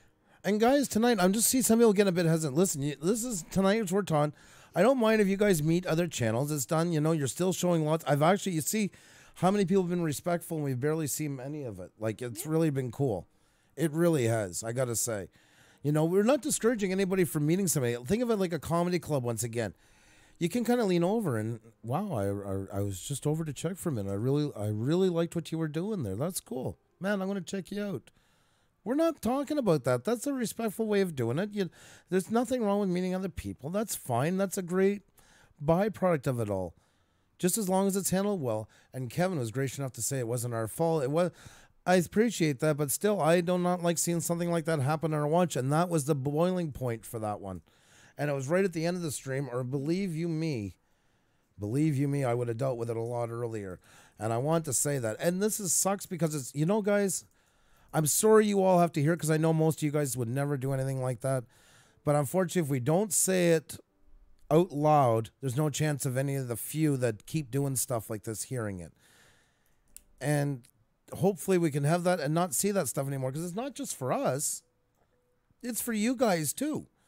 A lot of you guys are live streamers. I don't want you guys to have those kind of problems either. And if we're all saying the same thing and on the same page and put up with no crap, it's going to get to be a better place. My whole goal for our live stream was to make morons feel as uncomfortable as possible. Plain and simple. That's the cut and dry mission of how I want my chat to go. I want them to feel like they don't have a home in here. That they not only stand out, but they're not in the way they want to. That they absolutely feel like imbeciles being in here. Because nobody's paying them the time of day to be that way. And they're just, when they write something stupid, they're just either banned or timed out, whatever, done. If anybody comes in here and yells out something racist, I don't give second chances for it. If somebody comes in here and starts insulting somebody, pure out. I don't want to hear it, out. And it's not that I've got some God complex about it. I got right now 95 people in here. Why would 93 people want to put up with 2 people going on like absolute idiots? That's making them uncomfortable for them. I don't want that. And if I ban them, and then I'm on another person's live stream. This is one I like. And they'll go into that person's live stream while I'm on a panel and say to the host, "Oh, can you ask such and such why they banned me because I didn't do anything wrong?" They know what they did wrong. They're trying to embarrass me. And guess what? It just shows how much disrespect they have anybody, because they're using somebody else's live stream, not even involved, to do it. You couldn't DM me about it? You couldn't anything like that? No. Oh, we had no way of getting in contact. Bull. Take a look at our About section. All right there. You can see it. Easy to get in touch with us. We got tons of ways. But no, they want to be able to do it as a spectacle. They want to do it like that. They want to make it look good. They want to make you feel embarrassed so they can kind of try and bully you into a spot where you say, well, yeah, maybe. I'm not like that. I'm very quick and easy to give out the reasons why, and it don't bother me. Because I care a lot more about the 90-some or so that in here enjoying themselves versus the 2 that were being idiots. And I'm just taking 2 as a number. We'll say 3, 1, whatever. And that's what you have to do when you have a live stream. You have to think of the greater good. The mass, because the mass are at some point going to be the ones that are best fitted for what you do. And why would you ever want to lose them? I never want to. I never want to lose any of you guys because you felt uncomfortable in here hearing somebody go on with all kinds of craziness. You don't deserve that. You've heard me say it many times, there's 1 billion some channels out there, and all kinds of commitments in real life, and all the stresses and all the things. So why would you come in here if it's not comfortable? So it's my job to make it as comfortable in here so you guys want to come here. And also, nobody is forced to watch anything. If sometimes you get people who are constantly complaining about the live stream, well, nobody makes you stay there. Nope. There's plenty of videos out there, plenty of live streams at the same time, and I'm sure there's something for each taste. So if you don't like what you are watching or hearing, you don't have to stay. Choose and watch something that is interesting to you. Don't complain it, for hours or time and time again coming back and saying how uninteresting it is. It might be for you, and that's okay. We all have different interests, but it might be interesting for somebody else. So just change the stream. Don't watch it. It's okay. Which brings me to my next part. This is the one that I really, really, really don't like. And you might think it from my tone. I like the other ones. And it falls partly what I was just talking about. One is confronting somebody, is hijacking another person's live stream. And that's where all of us that's been here for a while need to deal with it the most. Because a lot of smaller channels get picked on that way. Because they go in and they kind of use their live stream. People go in and use it for their own benefit. And that, to me, that would be like, okay, let's do it. We're going to do everything as real life tonight. Let's picture you have a restaurant, okay? And you're doing good. You know, it's not full. You're doing good. You're slowly growing. People are starting to come in a bit more.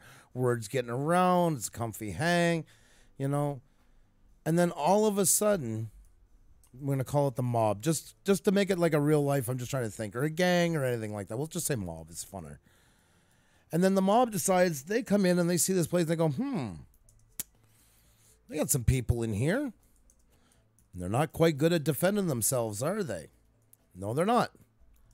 So, maybe it's a nice little place for us to set up shop. So then there's always one loudmouth that will come in, and then usually with a couple of friends, and then they start trying to kind of take control of that person's channel. Right? We've all seen this happen before. Anybody's been here for a while, you're going to see it. Because you can tell with the look by the host, because when the host is like, hi, Jim. Yeah, it's really great to have you in here. Well, he's not happy, right? We know that. You can see that. They're playing on the rest of nobody else saying anything. Because remember, for them to do this, they got no class, so they're not worried what anybody thinks of them, so they can just come in all loudmouth about it. And then they start trickling in and trickling in and trickling in. And then the next person, next time they live stream, that person is stuck with this mess more and more and more. And they're scared because they don't have a big channel and they don't want to lose it and they don't want to have a big backlash from it and all that. Once again, kind of like a mob coming in. And to me, that's one of the most cowardly things to do to somebody. You're taking advantage of them. And I feel as bigger channels, and I'm saying bigger, once again, I'm the size of the head of a pin on YouTube. I'll never, ever lie about that. Simple as that. But some of us have been doing the live streams for a bit now, have to kind of stand together against stuff like that and not let it happen. Because we were just as vulnerable on that one time too. And we wouldn't want to happen to us. And some of us had it tried to be done to us. And some people just can handle the confrontation better than others. Not everybody comes on YouTube looking for a fight. Here is a big news story, a news flash, if you will. I wish I had the news music to play with it. Some people come here to entertain. Yeah, and they're not looking for a fight, and they're not looking for any of that stuff. They just come in and want to just do something. Whatever it is they do, knitting, mechanics, bird calls, whatever they can think of that they want to do on here, they have their voice, you know. So, not everybody's here looking for a fight. So, you know, there's a lot of etiquette here, and if everybody would just treat live streams, the host and the audience like real life, a lot of faux pas wouldn't happen, a lot more respect would be around, a lot more proper growth would go on. People could come on here and actually enjoy themselves and not feel like they needed a shower after what they just went through onto it. It'd make for a lot better place, a lot better people, a lot better proper support. You'd have a lot less arguments, a lot less divide. You guys have been hearing me saying it for a couple of days now. I've made an official decision that I will not use the word community anymore. I will not. I'll slip for a couple times, not perfect. I got to get out of it because we used it for a while. Because it became communities, and I feel it's become too divided. I will put YouTubers on each and every person that I know, and that's people that I like and people that I'm not crazy about. We're still all YouTubers. Because the divides just kept growing and growing and growing, and microfraction and microfraction. It's basically Lord of the Flies syndrome, and that happens in anything. You can have it in offices. You can have it in factories, anywhere where there's an amount of people. But I don't like it, and that wasn't what our channel was originally designed for. I was very clear. A lot of people that know us since the beginning, I used to always say, leave your gang colors at the door. I wasn't saying don't belong to anything if you choose to. I don't understand why some of them are good, some of them are bad, but that's like anything else. It can be good and bad in anything. But in here, I don't want it. I just want people to be able to hang out, you know, and enjoy themselves and I want it to be that haven. That's what we wanted in the beginning. We really worked to have it that way. So everybody felt welcome. This sounds rude, but I don't care what you did out there kind of thing. I care about what you're doing in here because it's got to start somewhere. And I do believe sometimes having at least a place like that where everybody can get together and they don't have to worry about arguing, well, we can't talk to this one because that group doesn't talk to this and that. They can at least talk here and then maybe even get more better vibes out of it, which makes a better climate all around for all YouTubers. And I think that's awesome. Yeah, like we said before when we were starting these live streams, and Angel says too, I'm tired of the gang mentality. Yeah. We actually said that out loud, that we don't care who you belong to. We don't care what kind of hashtag you have. This is like going into the bar and leaving your colors, your gangs behind. Everybody just come here no matter where they come from and hang around together. Just forget about it for the time being and be nice and respectful to each other. And we have been doing it since we started it, exactly for that reason. And I think when we do from now on refer to the community. I don't want to use that word. Yeah, YouTubers. It is YouTubers. It is internet. It is YouTubers. It is YouTube in general, because it's just more divisive than joining. Than conjoining. It actually works against each other. Yep. Right, and we all are creators in a way that some might do it for different reasons, and there are different why people come on YouTube. That's okay too, but nevertheless, we all are here. Yeah. So the same as in life, and we always repeat that too. Treat YouTube as life, the same with the same respect, with the same politeness, manners, rules that you would in your own house, in the workplace, with your friends. And I really hope you don't treat them the way some of people who do bad things in the chat and so on, that they don't treat their life in real life. Maybe they do. Maybe we keep saying do the same way as you do in real life, but actually that's what they do in their real life. I don't know. I hope not. And I just want to make, like, as a side note, this is the asterisk to that though, but let it be known, and I had to say this again because I can sometimes, like on here, some people play with your words. Let it be known who's banned is still banned. I'm not saying that doesn't mean getting along with everybody. Everybody has some that they don't like or stuff that they did that they don't like. So that doesn't clear that out. I just want to say that for the get-go before I misquote it. We don't belong to any group or any kind of gang or anything like that. And anybody that I've banned in the past is still banned.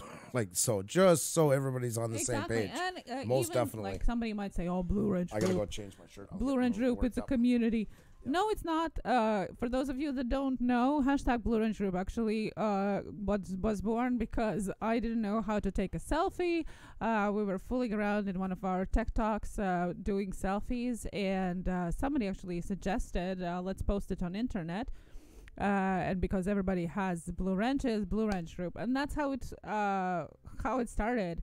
And it really is a gimmick hashtag that doesn't define anything.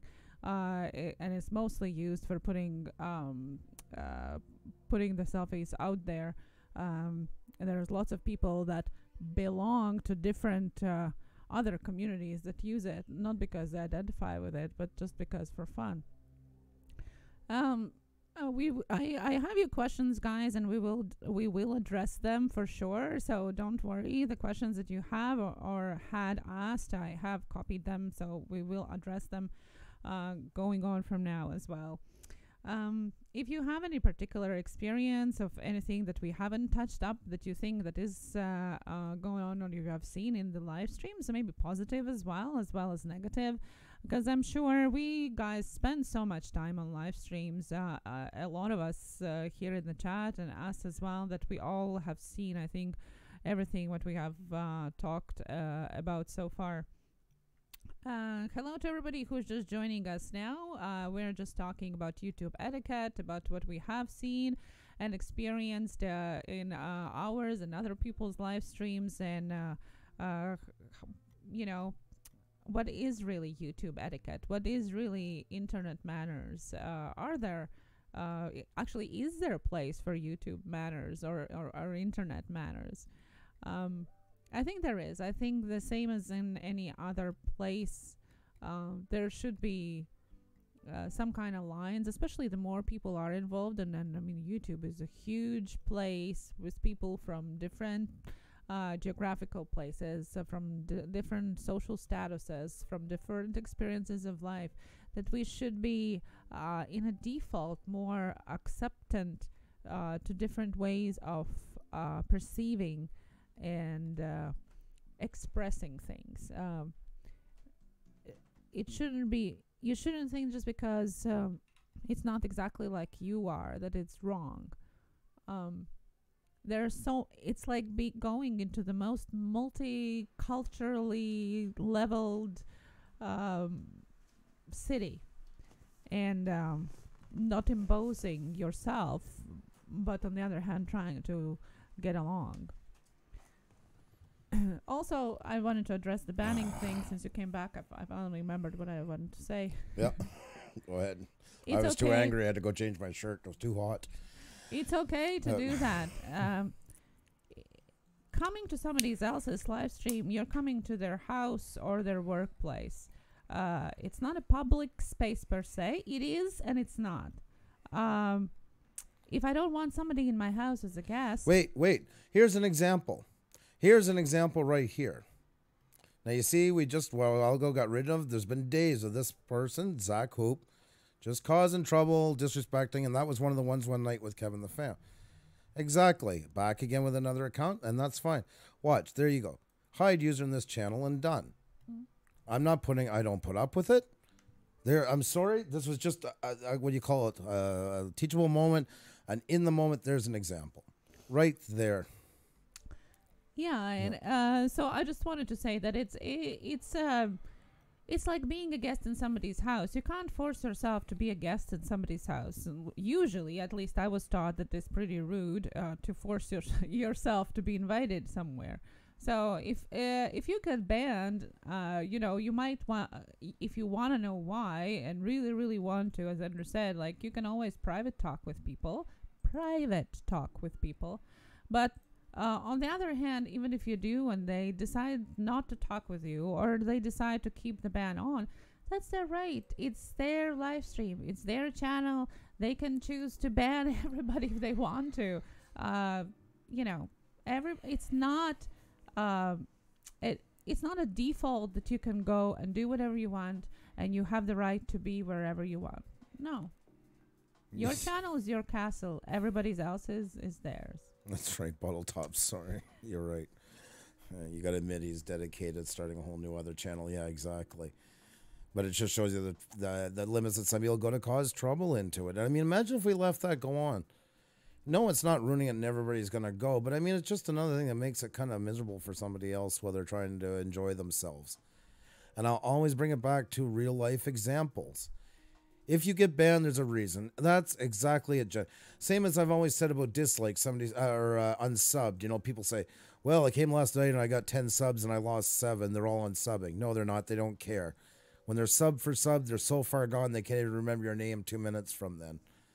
Same with banning somebody. People don't do it because the whole point of a live stream is to have people in it. So if you got rid of somebody, it's because they were a huge problem. Otherwise, you want more people. Everybody wants bigger numbers on their videos and their live streams. That's a normal progression.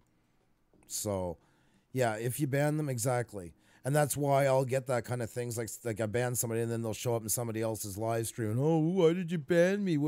You know what you did. And you know why you're here asking, because you got no shame for it. You know, and that is a great way of, I just hate that it's on somebody else's back, because you just went and hijacked somebody else's live stream or somebody else's video for your own use. And that just shows you how much respect you have for anybody. It's not just me. The worst part is you're going to do it and done it to somebody else. And I had that one time with somebody I banned. They said, well, you can't stop me from talking to your audience. It's like, well, I don't own you. And secondly, the whole point of banning somebody is that, yes, you can do something else, but you can't do it in my stream and bother the people that are there to enjoy their time with us. That's why it's okay to ban. If it wasn't, YouTube would have never put that button there. And it's not a God-given right to be allowed into every live stream. And a long time ago, I banned something. They said, well, I'm going to ban you from mine. Well, that's the best thing you ever did because I had no intentions of going anyways. If I banned you here, why do I want to go listen to you there?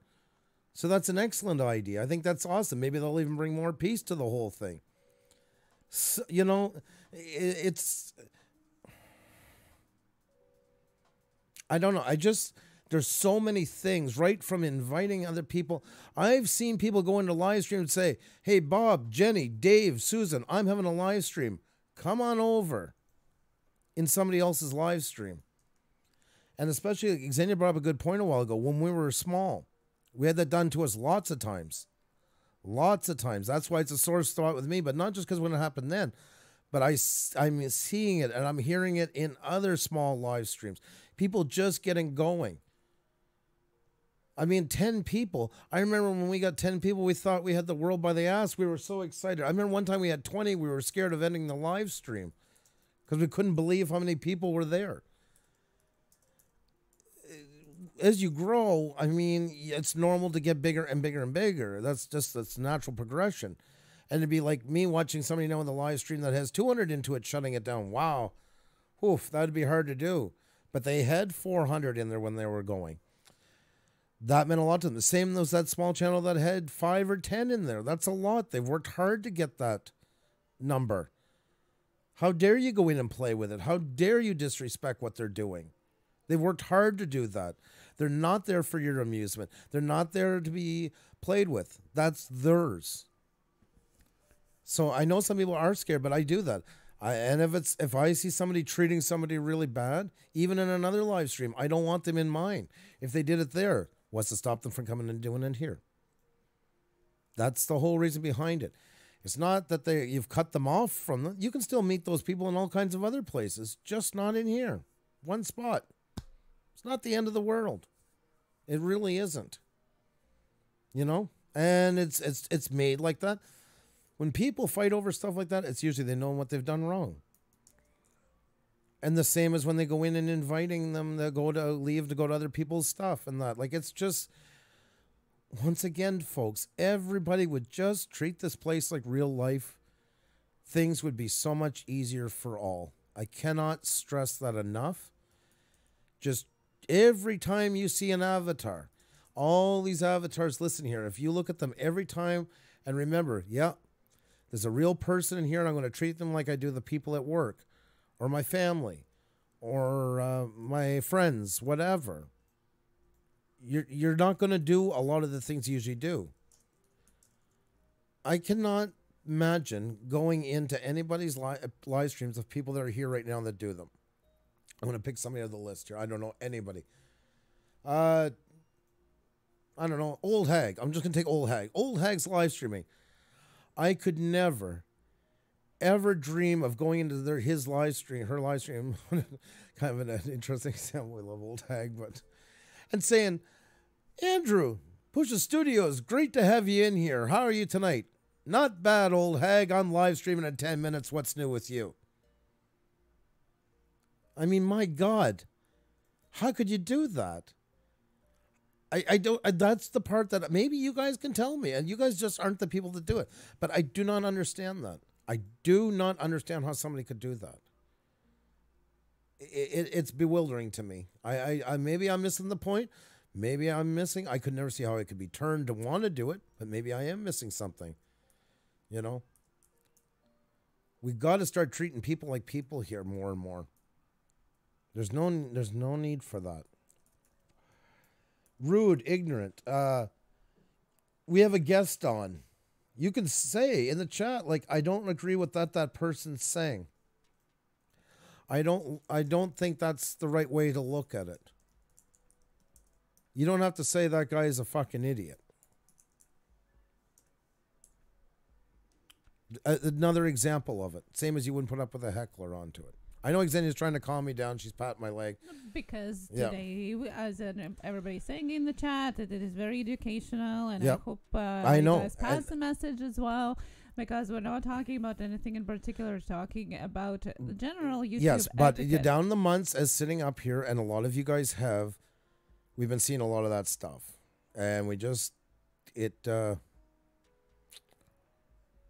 you know, it's just a respect. I just want to see more and more respect come out to everybody you know, and be good to each other, because I really think there's a lot of great things that can come out of the people in here. And I don't think a lot of people do stuff and it's always a few, it's a minority, but I don't think they always do that in real life. Yeah, I pick my butt. It needs to be said. I agree. I agree 100% on that. It does. Because I do want a good community out of all, a good group of YouTubers. Thank you. So, oh my God. It's just frustrating sometimes when you sit up and you watch stuff happen, you know, and I will go into other live stream and I see stuff happen. Especially when it happens, it really bothers me when I see it happen to small channels. Because they're just getting going and I feel like they're getting pulled and prawled. So. Or sometimes I've seen it too where I've had to call out a smaller channel for doing something, and then it's like, well, the bigger one's doing it, and I'm fair. I don't care if it's small or big, whatever. If it's wrong, and it's just as simple as that. Sometimes we don't need to catch a stream and don't know the extent of the offense, but banned is banned. We know Puša is extremely tolerant, so with Puša, it's for a valid reason and a serious. Well, Wiseman Creek Studios, that is probably, it means more to me than anything to hear you say that. I do appreciate that very much. Because, yeah, I mean, the whole point of a live stream or a video, unless I'm missing something, is to get views, right, hon? Well, yeah. You know, you want people in. Exactly. You know? Views, engagement, coming back, checking your channel. You want them to enjoy what you're doing. Exactly. And they don't have to be in love with you. You know, you can't just throw somebody out because they don't think you're the greatest thing on God's gift. It's got nothing to do with that. You know, there's people that can engage you and even like disagree with something you said, but they have a proper disagreement about it and things like that. That's okay. That's healthy. That makes... Not everything is sunshine and roses. You can't think you're anybody can't think just because you're on YouTube you're your gift to LOL. Good woman, Stacy says. There you go. So it's okay to have argument. You can't just also ban people just because they showed up or anything like that. That's the other part of it too. You can't be too gung ho with it and slam a hammer every time they're not quite sure what you said was absolutely perfect. Remember one night we were in that one live stream and they got into an argument with his friends and he banned like 7 of them in like a minute, and it was just like this in the heat of the moment argument. I mean, you got to let some stuff pass, you know, you're still friends and stuff like that. There's a big difference, you know, everything has a reason. So thank you guys for all the kind words as well on that. And I'm saying it more, it's just hard sometimes when you're watching it all going, and everybody, we're human as well. And you sometimes sit around, you're seeing all these things going, and it eats at you too, you know? Exactly. Yeah. It is simple. When you sit at the table, do you put your elbows on the table? If you sneeze, do you do it in your hand? Exactly. And that's exactly what we were talking about at the beginning, that everything has, you know, table manners. Everybody knows about that. And there are different rules. I don't like the word rules, but there are different things that, you know, is civil to do or not to do when you are in different environments, and YouTube or internet in general is no different. It's just a different environment, but it still has manners. That's true. PM Adventures vlogs. The whole point is respect for each other. Simple. And you can disagree with somebody and still have respect. Like you can still do it in a respectful way and stuff like that. And you can still ask somebody respectfully. You know, we've had people DM us. Tonight is my 30th birthday, and we're going to be having, like, you know, a get-together. I was wondering if it's possible maybe you could mention it and that. There's certain things we will. I mean, we can't do every one of them because then we get too many requests and it gets flooded. But we do that a good bit of times.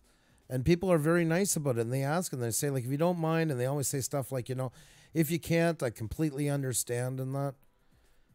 I mean... How much more respectful can you ask than that? It means a lot. Yeah, I wish I picked my butt. I wish it was my 30th birthday. But, you know, the little things like that go a long way. And just anytime you're dealing with anybody in here, if you can take anything away from tonight, that would mean the world to me if you could just sit there and say, would I do this to that person in real life? And I really think it makes a big difference. And it's hard because most of you guys do the right thing. That's why I know for a lot, you don't even need to hear this. I feel bad. We've been wanting to do this now for about 2 months. We've been talking about doing an episode of this. But I'm hoping a couple of years we'll get it.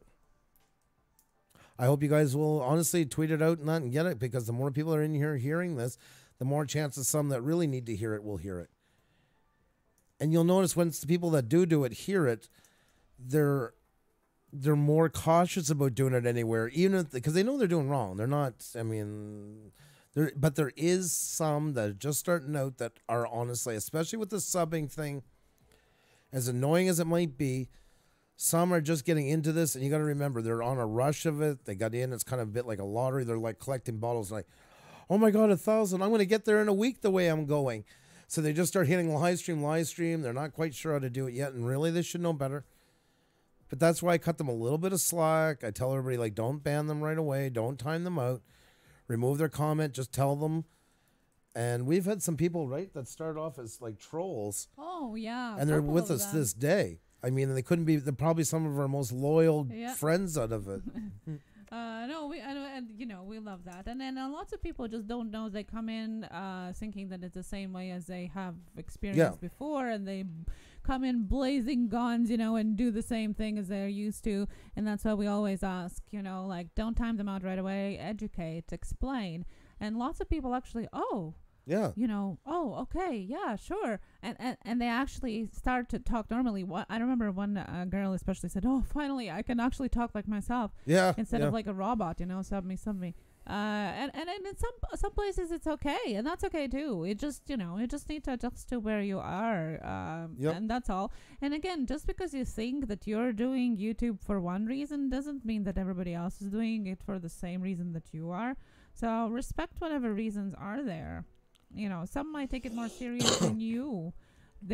Some might take a bit more lightly than you, and that's okay too. Just don't judge it by it. Don't shove everybody under what you are doing, because, as I said, it is probably the most multi-level, multicultural, multi-age, demographic, diverse mindset. City, country on earth. Yep. It is online, but it still has life in it. Still has group processes, relationships.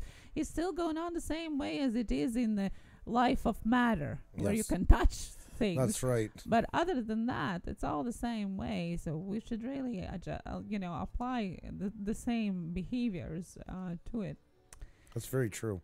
And we hope that by growing more, we can actually, give this message out to more people. And that's why we did decide at the end to talk about this, because we hope that maybe by talking to more people about it, and education, lots of times it is the best way to go out there. Sometimes getting mad at people or ignoring them even is not the best way of actually trying to inform them about something. So we try to educate. Some might refuse to listen, and that's okay too. It's worth a try. But it's worth a try, even if even one person can learn from it and maybe pass it along. Then, we tried, and we do appreciate it. Puberty asked a good question here. Said, are we allowed to support each other in this stream? I'm close to a goal, but don't want to do it if I'm not supposed to. Well, the great way to answer that is to watch what everybody else is doing. And I'll be honest, for ours, I'm fine with it. When there's something especially serious on, or like this would be equivalent to like when we have a guest on, all we ask is it's done like very discreetly. Not making a big thing about it. And that's not just self-promotion, but like I said, it's like sitting by the chair next to somebody, see nice channel, just saying, I took a moment and checked out what you do, and I think it's really interesting, and you got my support. Yeah, and the most funny thing about this stream in particular is that lots of times people are just checking each other in the background. So even without asking, and actually more times without, or announcing the count of 3, 2, 1 till my goal, you actually get more support. People are just interested. Who are they talking about to? And that's, again, this is the advantage of YouTube. If in real life in the party you chat with somebody, you can't really do a background, on them right away. Well, maybe hiding, somewhere in the corner in the bathroom, running their name on Google. What are they about? But here you have advantage of actually checking them out while you're talking with them, to getting to know what their channel is about, what are they about, while you talk with them in the chat. And if you like what you have talked with them about and you like what they're doing, then you go and you support them. And that's what is going on in the chat usually, even when you don't ask for it. Wiseman Crease 2 says, we agree. Sometimes when you are attempting to be humorous, but oops, maybe you could have said that differently. You guys understand there's no ill will intent. It's just a slip up, and that's cool too. Well, yeah. Mm-hmm. You know, that's the thing. It's all balanced. Once again, like in real life. I mean, and it's hard with typing sometimes. It's easy to take something out of context. So, yeah. I mean, there's a difference. You can't ban somebody or go nuts on them just because you misunderstood. When somebody's usually like, let's take banned. When they're banned, it's for a reason. You can't. That's why I don't want to see that one used lightly when they're hidden from a chat and stuff like that. It's because there's something blatantly done wrong. There's no misconstruing it. It was in your face. Mostly it's been repeated times, or it's been extremely racist or hate-filled or stuff like that. Some people get timed out sometimes by accident. You know, they didn't mean it that way, but the person took it that way. Best thing you do is just wait that time out, come back in, and just give them a chance to explain themselves. Most times you can say it politely, and they're going to say right back to you, I'm so sorry, I didn't realize you meant it that way. And just let bygones be bygones. It's 300 seconds. It's not a lifetime. It's not worth the fight. You know. Pick and choose battles, you know. That's what I think kind of the message into it. I'll be back. I'm glad you're spreading awareness. Oh, thank you, Kimber Kiss. Thank you. Wonderful story. Thank you. And our tomorrow's guest, just leaving us right now, Moose Scrapper. That's going to be awesome. He's going to be on tomorrow at 7 p.m. Eastern, and he was in the chat as well. So thank you so much for joining us. Michigan Underman, so hello. Here. Thank you, everybody who was just joining us now. I liked what wasn't Kasumi was saying that about spreading awareness? Mm-hmm. I like Kimberkiss. Yeah. Spreading awareness. We're spreading awareness about YouTube etiquette. And it is, guys. I know it's not the funnest subject, but I'm hoping we just say it this and then it will spread. And, you know, people also, too, once you bring it up, people then feel, well, okay, they said it. Now I can say it in my chat. Mm-hmm. And it spreads. And, you know, better times for everybody. Wouldn't that be amazing? Nothing will ever be perfect. We're not trying to live in La La Land. You know, but it's worth. We got to give it a shot. We got to try. I mean, everybody wants kind of a peacefulness in here, and even if some of you don't get along in your band, like you can still coexist. It's just not in your chat, and you don't even have to be lovey-dovey. You can do things. Or if you time them out and they're upset about it, you know, time out is not a ban. Talk about it after with them. Let them tell you in a DM. You know, it kind of hurt when you did that. And most chances, within 5 lines of discussion, you're going to find out it was usually just a simple misunderstanding. Or they did go over the line, and they're going to realize that and say, listen, I made a mistake. Things can go on, you know. Centroid, aerial images, how are you? We eventually got around to understanding Bottle Cap's humor. Yeah, Bottle Caps is a separate case. Yeah. He's special. Yeah. Thank you for the laugh.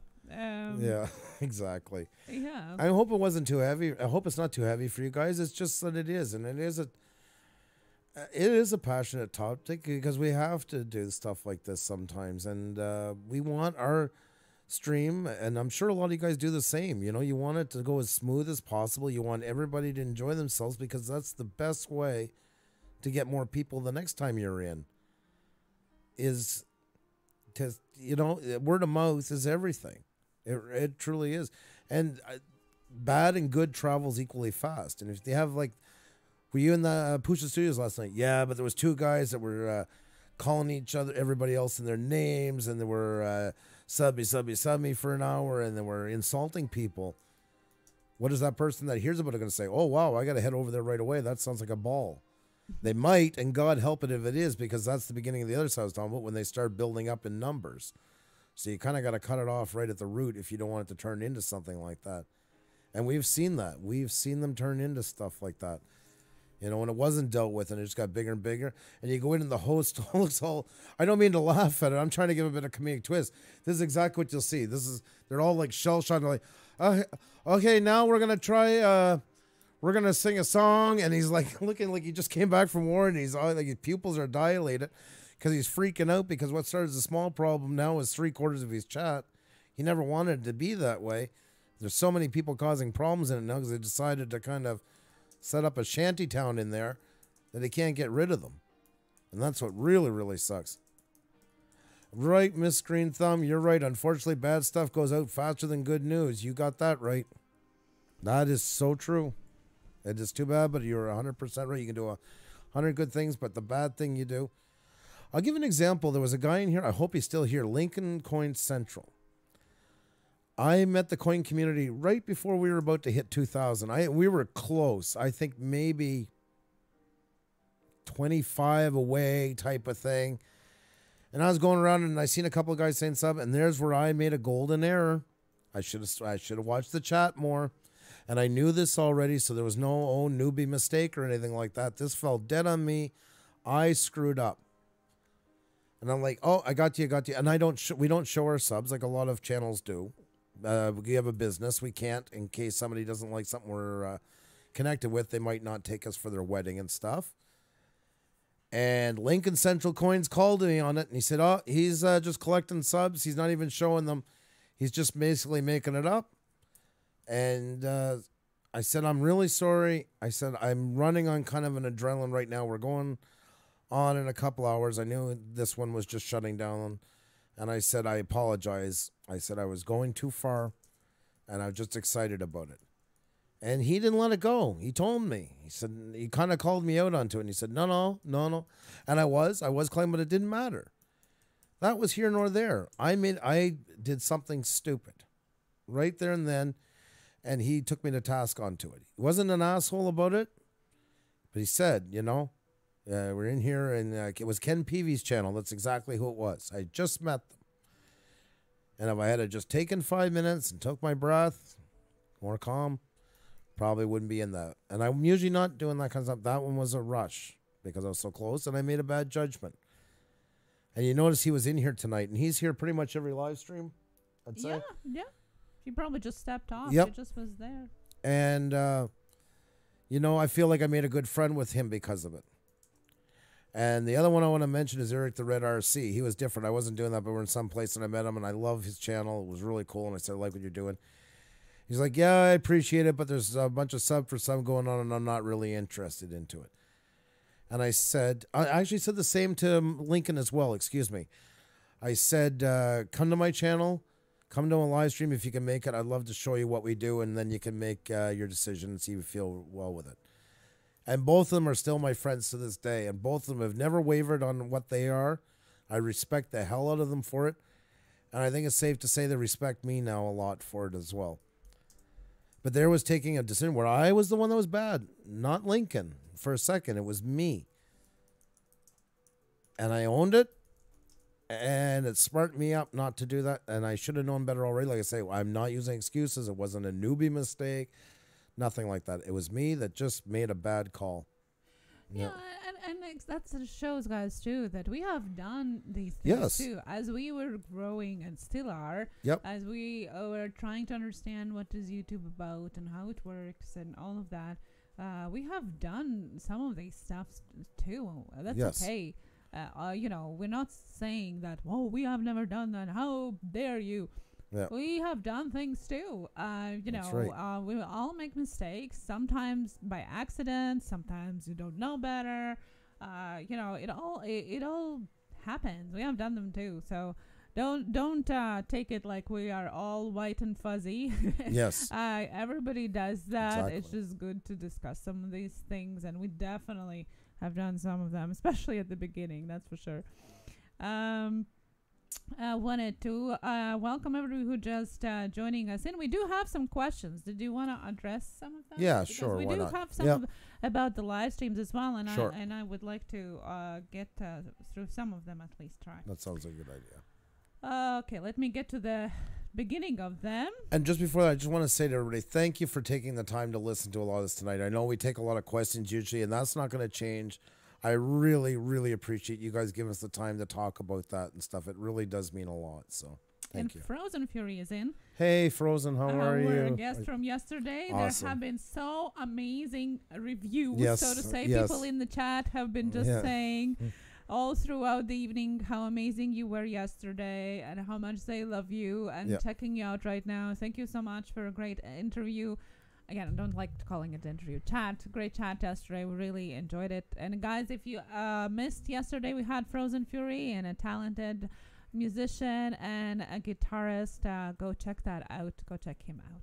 Yes, he is. I think he's so unbelievably talented, you know. So now we're gonna address the questions, guys. The different kinds of questions that we got throughout the live stream. That's what we usually do during Tuesday Tech Talk. As I said, I tried to get them all. Okay. Southland Paranormal asked, what would you say worked best for watch time? Sorry, I caught the last part of it. That's Southland Paranormal asked, what would you say works best for watch time?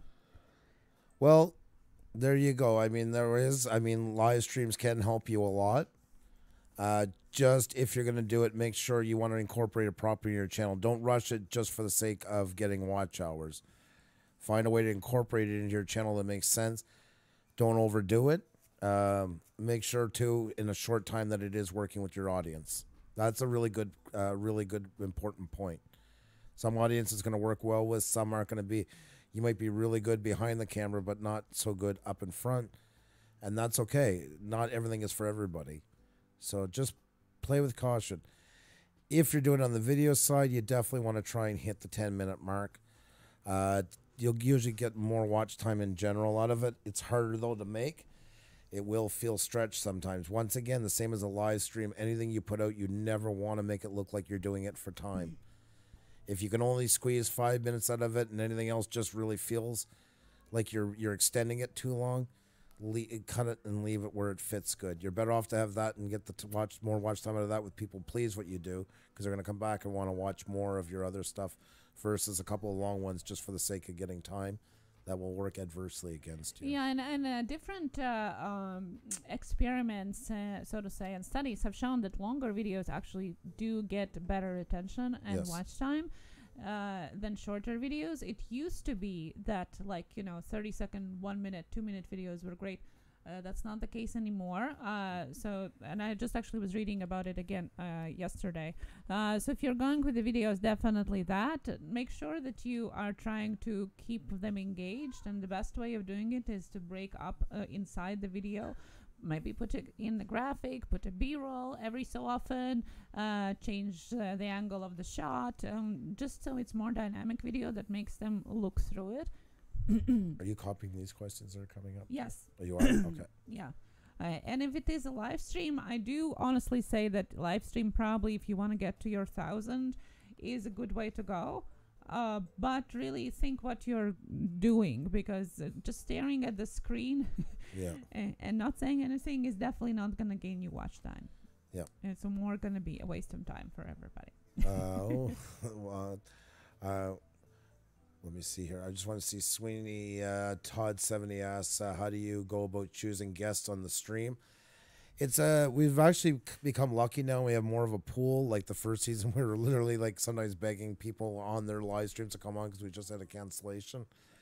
And that doesn't happen all the time now. It does happen from time to time, but we got a pool, and now people are starting to suggest them more to us and stuff like that. So.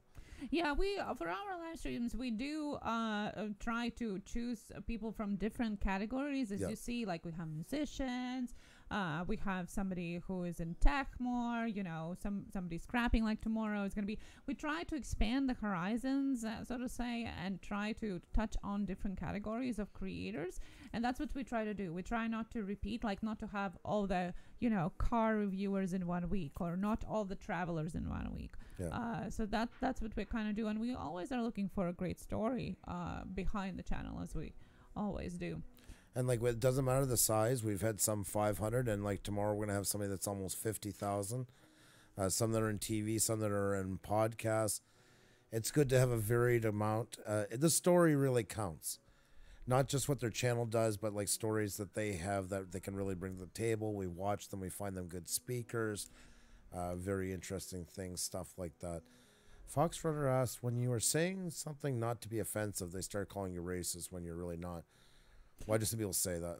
Yeah, Okay. we were just having conversation, people misunderstanding stuff and so on. I wanted to say hi to Mr. Crow, and Steph Apple was in the house as well. Hey, good to see you. Good to see you. Loved your live stream the other day. Yes, I caught it just at the last moments. Well, I caught, I think, the last 3 minutes or 5 minutes. I said hi to you 3 times, but you were talking about it, but I was there, so it was always a pleasure. The ranch looks amazing, by the way. So there was kind of 2 questions. I'll get them to in one. What do you do when people get crazy? Meaning, also the question was, what do you do with a troll that it gets too bad? Well, there's a different level to it. One is the person come in, sub me, and stuff like that. That you deal with and give them a chance. I always believe in that. Like I said, unless it's something racist, something hate-filled. I mean, if somebody's going to be banned right away, it's because they went over the top right at the beginning, and it's something that just can't be brought back with a simple apology. So that we got to deal with right away. Sweeney, we do visit stream every day. Yes. Every time we end our stream, at the end of our stream, we do a raid. And we send send people who want to go and check somebody out to somebody else's channel when they're live streaming. So we do that every time we do our stream at the end of it. We did that interview, Sweeney, with Ray Kit the other week, but I met him a little while back, and I'm just a huge fan of his channel. He actually hit 12,000 on our live stream last night at the beginning of our shout out, which was cool. That was the first time for us to get somebody to 12,000. Yes. Yeah. Is YouTube really doing a full purge in January? What Pigeon Adore says. It is, well, but nobody really knows exactly. But as to what they have said, it is untrue that they're changing the rules. That's just the word going around. It is true that they're tightening the implementation of the existing rules. So the rules are not being changed, but the way they go about them, the way they're checking stuff more, that is all getting more stricter. Starting new year. And it's already starting now more. Starting, yeah. And that's what I want to touch on too, was once again, I've said it a couple times, some people will come out and say, well, I got 10 subs last night and then I lost 7 and that. Yes and no. If you got them in quick succession, sometimes they can audit them and just take them away. A lot of times though, they're recycling them and they're taking, okay, well, you got 10 last night. That's great. We're taking 7 old ones that don't watch you anymore, and they're gone. So really that sucks, but you can look at it this way too. It's helping you get a healthier watch ratio. They're trying to up the chance of you getting more people watching your content or subscribing. Yeah, because at the end of the day, as much as we, people concentrate on the numbers of the subs, that's really is the least important thing. Yes. You do still need subscribers. Yes. You still need them. Yes. But it's not the most important metric. Your click-through rate actually is the most important one. And in order to get that, you need your content. And therefore, how much do they watch your videos? How long do they watch? How many times do they watch? Yes. And in regards to proportions against your sub count, that's what matters. Asia's Fell Paranormal, hello. And hey, Jim Apple, hello. How are you? Good to see you. Jim Apple, yes. Yeah. Awesome. Okay, we still have questions. Sure. Bottle Top Bandit. I noticed some live streams put links that take you away from the chat. I would think that would be bad.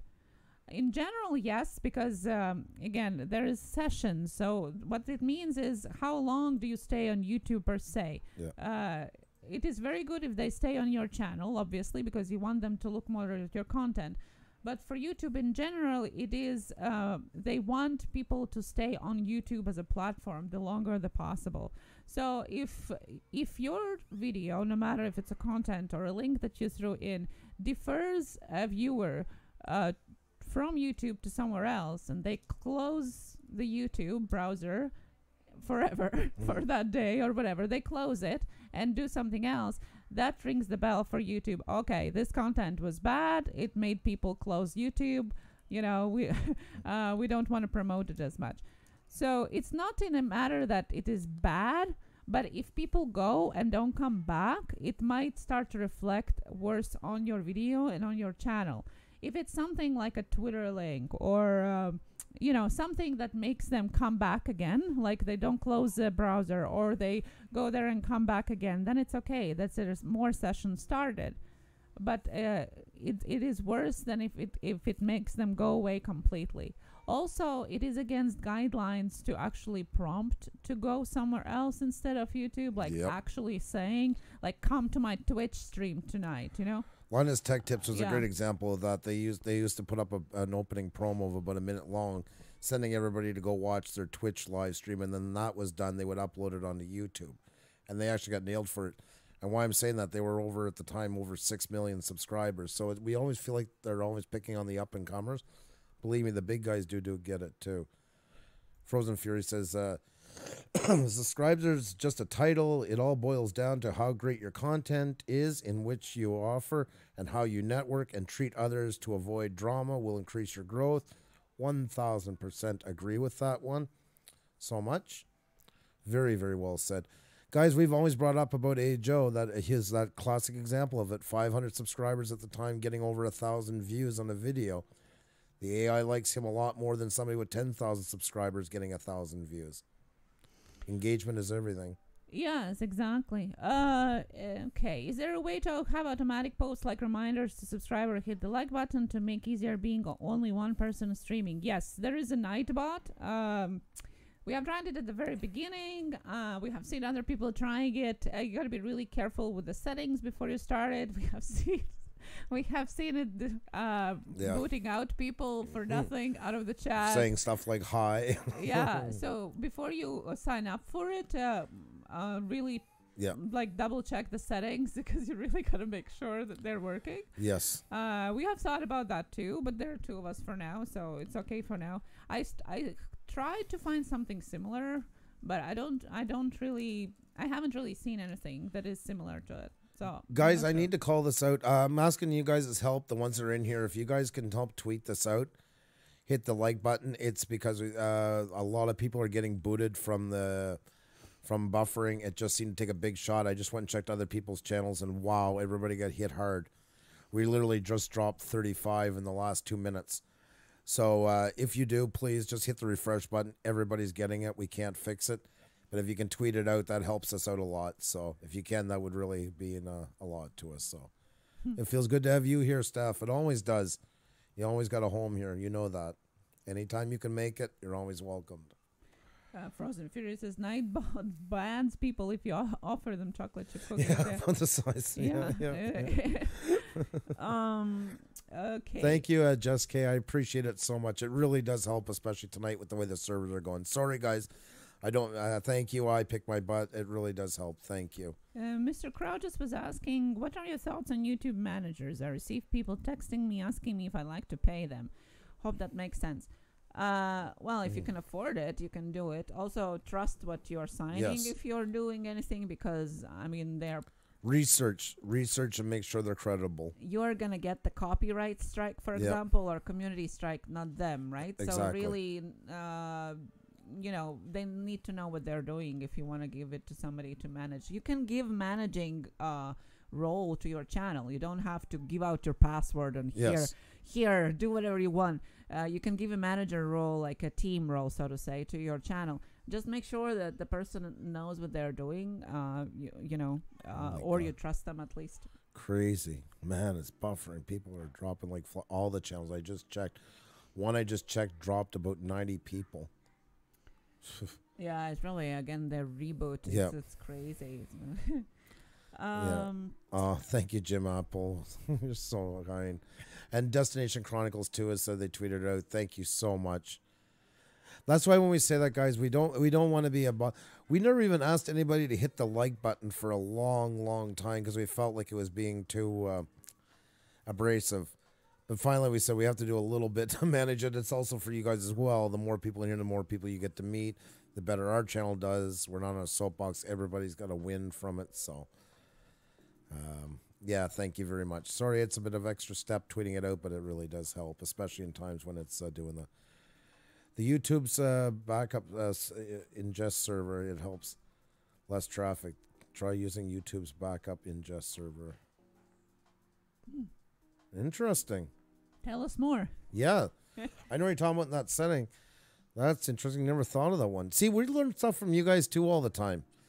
We don't have all the answers. That's the whole point of why everybody got wrenches. We're all We're all in this together. Brother Don, hey, how are you? Hey, dudes, back in action. Nice to have you here. Great to have you here. Fly Natural, how you doing tonight? Thank you so much, Fluffy Honey Tina. Really do appreciate it. They're coming back. Well, we're sorry you got, but guys, yes, been booted out. Yes. And guys, like I say, if we could fix it, we'd be the first ones. If we could ever talk to YouTube, that was the first thing we would beg them to do is please just get the servers going properly. They're migrating them over from Google right now, and it's causing total havoc with everything. So watch time in your videos is very important. Keep people watching, and you'll see the amount they make increase quickly. 802 Diesel Crew. Exactly. Of course, because the more they watch your video, that means the more time they are on YouTube. YouTube likes it, so that pushes more of your video. Obviously, that's exactly what it was. Destination Chronicles, you enjoy your meal. Never be sorry. Oh. It's just a pleasure to have you in here. Anytime you can, you know you're always welcome. Never be sorry for that. You know, oh man, they're fighting with it. The numbers are just going like a yo-yo right now. I feel bad for people trying to get in. Yeah, I know. We had yesterday, there were a couple of people on Twitter actually who were putting, I can't get into your chat. It's an error message. It's unfortunate that it happens. I'm assuming you're using OBS and it gives you an option for 2 servers. I started my stream and already have noticed that the backup server is much more reliable. Oh, interesting. I'm going to try that out. Thank you very much for telling me that, by the way. See, guys, that's what I'm talking about. Like, she could have kept it as like a secret, you know, and nobody knows, and I got an edge. That's what I consider a true group here, is like that. That's why, you know, anybody's wondering what we're doing and how we grew, because some people say, oh, you grew really fast. That we're telling every Tuesday, and sometimes even other times through the week. It's, yeah. Whatever we're sharing is nothing that we haven't tried ourselves. You know, we're going by our experience, what we have learned, and share with you guys what have worked or not worked. Yep. Awesome. You're in SWF, whatever. Southwest Florida. Oh, thank you. No problem. And the stream has not buffered once on unsolicited feedback. We appreciate that. We do appreciate that. Thank you so much. Arcane Abusement said, it seems as though some users are seeding other chats with a variety of flag words. Does the algorithm even screen inside the side chat, or is it just manually reported? Well, it's just a little piece of the puzzle. It does screen it as a general.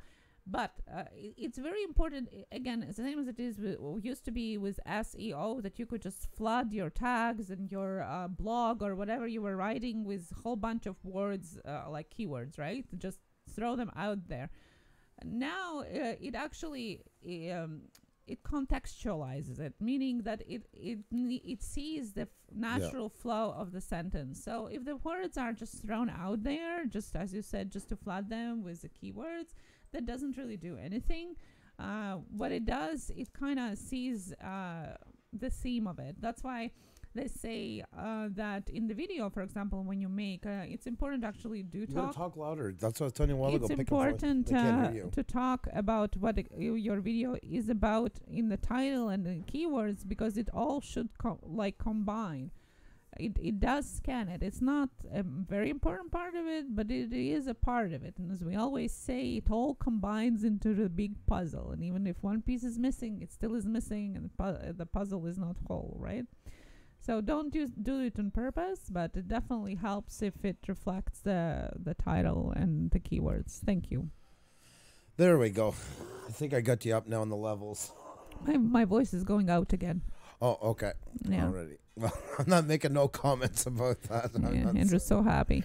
No, I'm brokenhearted and just trying to get through it the best I can.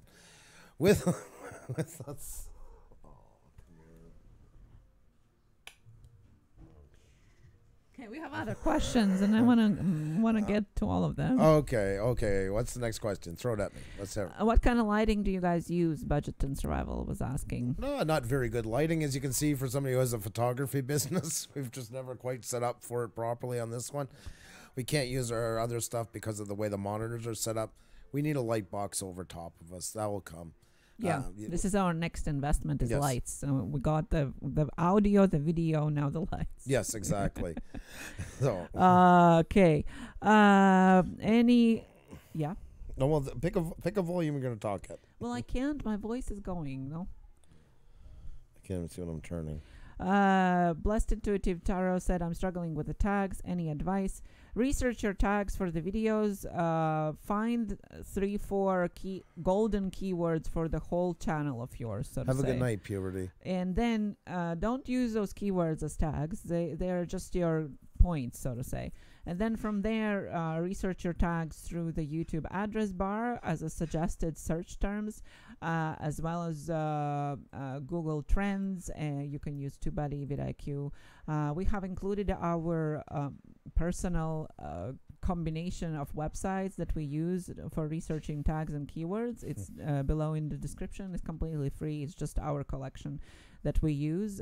So check that out, and it definitely helps. Definitely research them. Definitely research them. That helps a lot. Yeah. I gotta check your settings are way off. I don't know what's going on. Bottles Up Bandit asked, how do you get chat black? I have dark theme on, but when I link chat in OBS, it's white. Okay, there. I was doing settings, so can you repeat the question? Bottle Tap asked, how do you get chat black? I have dark theme on, but when I link chat in OBS, it's white. That's very strange. So you're linking to it, and then once you link it to it, it goes white, is what you're saying? Yeah, it doesn't stay black. It goes back to the white one. That I've never seen before. That sounds to me like a glitch. Once it's in, just go back and double check. Maybe turn it on, turn it off, turn it off, turn it on again to see if that rejuvenates it. Unless you have something activated like the filters for under green screen, and you have it under luminosity or something like that, might cause it as well. So just check under that. Let me open it up here for a second just to see. Check under the filters at the bottom and just make sure you don't have one of them activated. I gotta close that. There, I was getting warning messages. That's about the only one I can think of. So I don't think I made it clear. My question was about Twitter. Yeah, I got your question. Thank you. Hey, Philip, how are you? Great to see you in here, my friend. Always, always, always a pleasure. You want to ask me a question in the meantime? Yeah. Okay. Thank you so much, Mr. No. Does doing live streams in general help in the YouTube rankings for your channel and videos? No, because like once again, that's why I'm saying I'm not, because I don't want to sound like I'm just. It's a touchy subject whenever that comes up, because sometimes people, if you say don't do it, which I never say, or if I even sound a bit against it, they're going to say, well, they're doing it, so they're just trying to keep other people from doing it. It's good, but it's individual. It's not always going to be for everybody, is what I'm saying. And if you're not very comfortable into it and it's not flowing well, it's the same as having a video that's not flowing very well. That was something I learned that took me a little while down the road to learn, that I had to put in the same amount of work into the live stream as I did in the cinematics. Oh, good night, Fluffy Honey Tina. Thank you so much for coming. Oh my God, Mad Russian Scientist is in here. That's awesome. Great to see you. You need to put a live stream takes just as much work as anything else. It's not a fast track to getting a bunch of views and a bunch of watch time. It really, it's got to have the same content value. Remember, everything we do on here is like anything else in life. Anytime you've bought anything, this is a product. And yes, people aren't throwing their money, but by coming in, there's ads playing. It's ranking you higher. It's all based on the product that you create. And I know some people are going to say, well, I'm in it for the love of it, and I'm not knocking your passion into it, but it's still a product once it's on YouTube. And it depends how much it's pushed and how much is put into it. And it's just the same as when you're going on the shelf and picking between 3 different lines of the same product, with which one you take. So it does, if you want something that's really going to pay off in dividends, it's going to need a lot of work. It's not something that you just turn it on, talk. If you stick solely to videos and you just want to say hi to your fans, once a month, just to let them know what's going on, then you're not really using it for that. And it's more just what it was originally meant to be, was just kind of a drop in with everybody. That's okay too. You can just say, you don't have to go so over the board with it and OBS and everything. But if you're planning to use it to market it to people, you got to put your best foot forward. You got to work hard at it and just keep working hard at it. And then, yes, it can add a lot to your channel. if you have all those things and people enjoy it. I've taken a selfie of me watching you guys from my through my drones. Oh, that's cool. Fly Natural. Drones watch you, and Twitter locked my account up. They said I was a robot, I think. Oh, no. Who said that? Fly Natural. Well, that's too bad. That really sucks. Oh, yeah. That maybe it's a glitch or something like that. Well, anything, guys, can glitch. It's not, just keep checking onto it. Sometimes it will lock you out for a little bit. And you can get back in as well. And nothing's guaranteed with anything that's got technology based. Budget outdoors survival. I'm crying right now. Sorry, Andrew, it's not what you're saying. I just got smoke in my eyes. That's all. Oh my God, budget outdoors. You guys are absolutely awesome. What's the next question on? Okay, so next question that we already answered. Do playlists work well? Yes, definitely. Definitely playlists work well. First of all, it helps you with organizing the channel. Second of all, it helps you with watch time because you can share a single video, not from its original place, but from playlist. And when you do so, there's more chances that people are going to be watching the next video, especially if their automatic watch next is turned on. Also, it extends the session time, what I was just talking about before, that it keeps people more on YouTube, which makes YouTube think that your videos are good because they keep them more on YouTube and especially on your content. So that works well for your playlist as well. Make sure that you do optimize it as well, the same as your videos. Include the description for your playlist. In the description, include some of the main tags that are related to the videos that are in the playlist, and then display it proudly on your homepage so people know what to look for.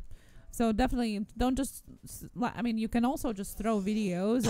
I guess it's also work in some ways, but if you want to really for it to work for you, do the optimization part for playlists as well.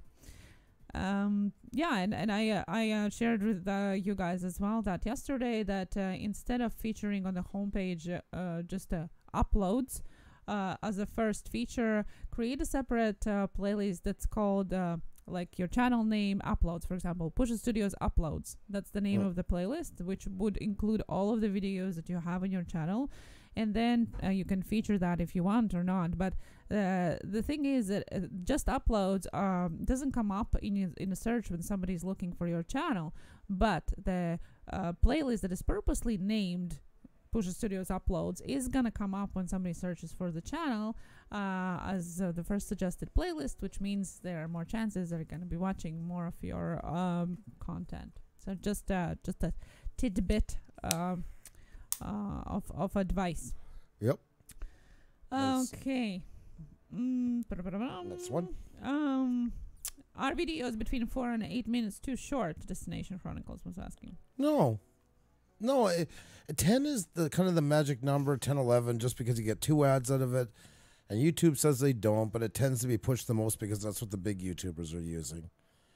But I would still advise, if you cannot reach that, you're better off at a 4-minute one that's not just being drug out for time. Nobody wants that. You guys have seen that happen in a movie now and then.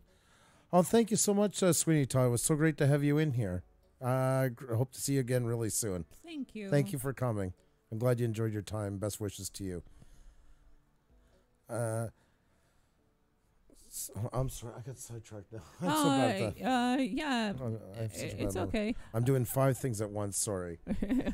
Yeah, and I just wanted to say what Woodpigeon was saying too. Yes, if you have series, definitely put them in the playlist and put them in a series playlist, because YouTube tends to push more series in a playlist because that means that people are going to be more binge watching. Yeah. You can't put the same video into series playlist, but you can put them in a series and in a playlist. Yeah. There's a difference. Series are something that is dedicated. Playlist is more general. So we have, for example, our season 1 and season 2 videos are series. So if somebody would like to watch, you know, a whole bunch of them as a binge watch, they can do that. And if you have videos that are dedicated specifically to the category or niche, then it's more beneficial for you to include them in a series type of playlist. Yep. Like our Tube Life series, we do those in a series playlist for that simple reason. Yes, Ian, exactly. I know a banner is well needed in a channel and that is different sizes depending on the device, but what should it contain? Your banner, the same thing. Okay. Here's the best way to think of your channel. I always think of it. And it's not so, they're nice now in a way, but we've seen them more. If anybody's old enough to remember, especially like in the 80s and that, the classic movie, like VHS and DVDs, Blu-ray, anything like that. Think of them like a poster for a movie. And that's why I always say you should tie in your banner, your avatar, and your thumbnail should all have that common look. Everything should be epic. You shouldn't have a lot of text in your banner because people can't read most of it. It's got to be eye-catching. You know, it's got to say Philip Cochran. It's got to be big. It's got to be out there. It's got to be something that right away you cannot miss the moment you go in. Not to toot our own horn. I'm just using it as an example because I got it up here. Let me see 1 second. I'm going to bring up ours. But there's lots of people do it even better than us. I'm not saying ours is the holy grail, and I'm not saying it's going to work for everybody. It's just one I can use right now. So you see, like with us, at the top, it's a little bit hard to read here. Really, I could probably, if I want that red more, I could put in white. But it's more of an aesthetic thing because we use it everywhere. But the big part is facial, our name in big, and what we do. And we put it all in here so it's sized up for phones, that it won't get cut off. And it leaves lots of room over here for those pop-up social medias. That's why we just revamped ours, because I liked ours before, but it doesn't suit anymore what we do. We don't do much cinematic. Now it's mostly live streams and everything else. So why not make that? It's very to the point, and it's written with the contrast here for one simple reason, is to stand out. And it still gives us that kind of classic cinematic look to it. Ours are more like instructive, so we use more of a cleaner font that we worked with, where you could go like a funner font depending what you do. But be careful with fonts. It's so much easier to make a bad choice on a font than a good one. A lot of them can come out looking like Microsoft Word 10 years ago when everybody was doing that in all of our web pages. I was guilty. I was doing web work at that time. Everybody would use like 14 different fonts on the same banner. Try to keep a consistency.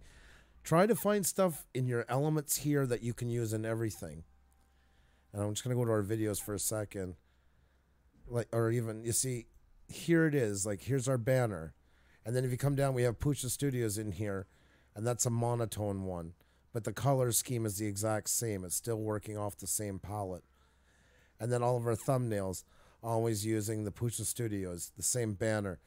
Everything ties in. I always think of it like when you're looking at right here, it should look like a movie poster. It should be something like when you're holding up like for a brand new movie, a Jurassic Park, Minion, whatever you want to think of. It should represent that in that way. Very impactful, limited text. Less is better when it comes to text on any of these things. Not just here, but also on thumbnails as well. We put a little bit more in our Tube Life. And I think we squeeze in as much legible text as humanly possible on here. That I maybe even might say one a little bit too more as we have bigger names. Meaning longer. But we're right at the end. Same as, see, they all kind of have a common look to them. And that's the whole reason why. Yes, we use different colors for different things, of course. Everything is red pretty much except for our Tube Life, which is black. And then we had our summer ones before. We actually changed them now. Yeah, we did. That's right. They used to be yellow. We even got rid of those. Oh, no, we didn't. We kept those for now. This was like drop-in ones we did during the summer. Kind of made it into a mini-series because we weren't as consistent as being on. And like you can see, there's the odd one here like I got to just do something with. But in general, they should have a matching theme all around. It is really important. Once again, I'm always using that example that it's about consistency and it's about being a brand. and putting everything into your brand that you can. So everything always looks the same. People can pick you out a mile away. That's the whole goal of it. So keep it simple. Try to, especially with text, try to avoid putting a ton of text, because most times people won't read it, and it will be too small to be legible as well. So I hope that answers your question. And yes, there's definitely different sizes for it. It might seem that, oh, it cuts off something. Well, because it looks different depending on what size of the screen it is. It looks differently on mobile, on tablet, on laptop, on desktop. The one thing you can do to check it out is actually press F12, and then there's a little button that actually lets you change the size of the desktop and preview it. And the other thing, you can also use a template. I'm going to give you guys a link. You can actually Google it, but I'll give you guys a link as well that you can use to see if it actually fits for different sizes of it. And that's why lots of people make it, and then they're like, oh, it doesn't fit. No, it's not because it doesn't fit. It's because it shows you what you see on your size of the screen. If you're creating it on a phone, well, keep in mind that there's going to be a whole bunch of space empty for people who are going to be looking at it through their desktop, right? So just the best way is to use a template. Go on Canva or any other place, create the size that's necessary, and use a template for that. I'm going to just drop a link in a minute, and you can get it for yourself and use it. Consistency, yes, Destination Chronicle said, but to travel channels, can I get away with 2 or 3 times a month post? Well, your content has to be stunning in order to keep people coming back. Yeah. That's what the truth is about it. Yeah. It's not, YouTube kind of changed its policy too. It's now more treating its videos as a search library. Okay, so even your older videos get pushed up if somebody's looking for it. It matters, but not as much anymore if it is the newest video or not. As long as people are searching for it, it gets pushed. But still, 2-3 times a month seems it's like once a week. Well, once a week maybe, but what matters is consistency of the time. So let's say you do it twice a month, but then so every second Tuesday at 4 o'clock you have their video out, right? So it's not just twice a month, but at the same day at the same time. It's just going to take longer time for algorithm to realize that that's what you're doing, first of all.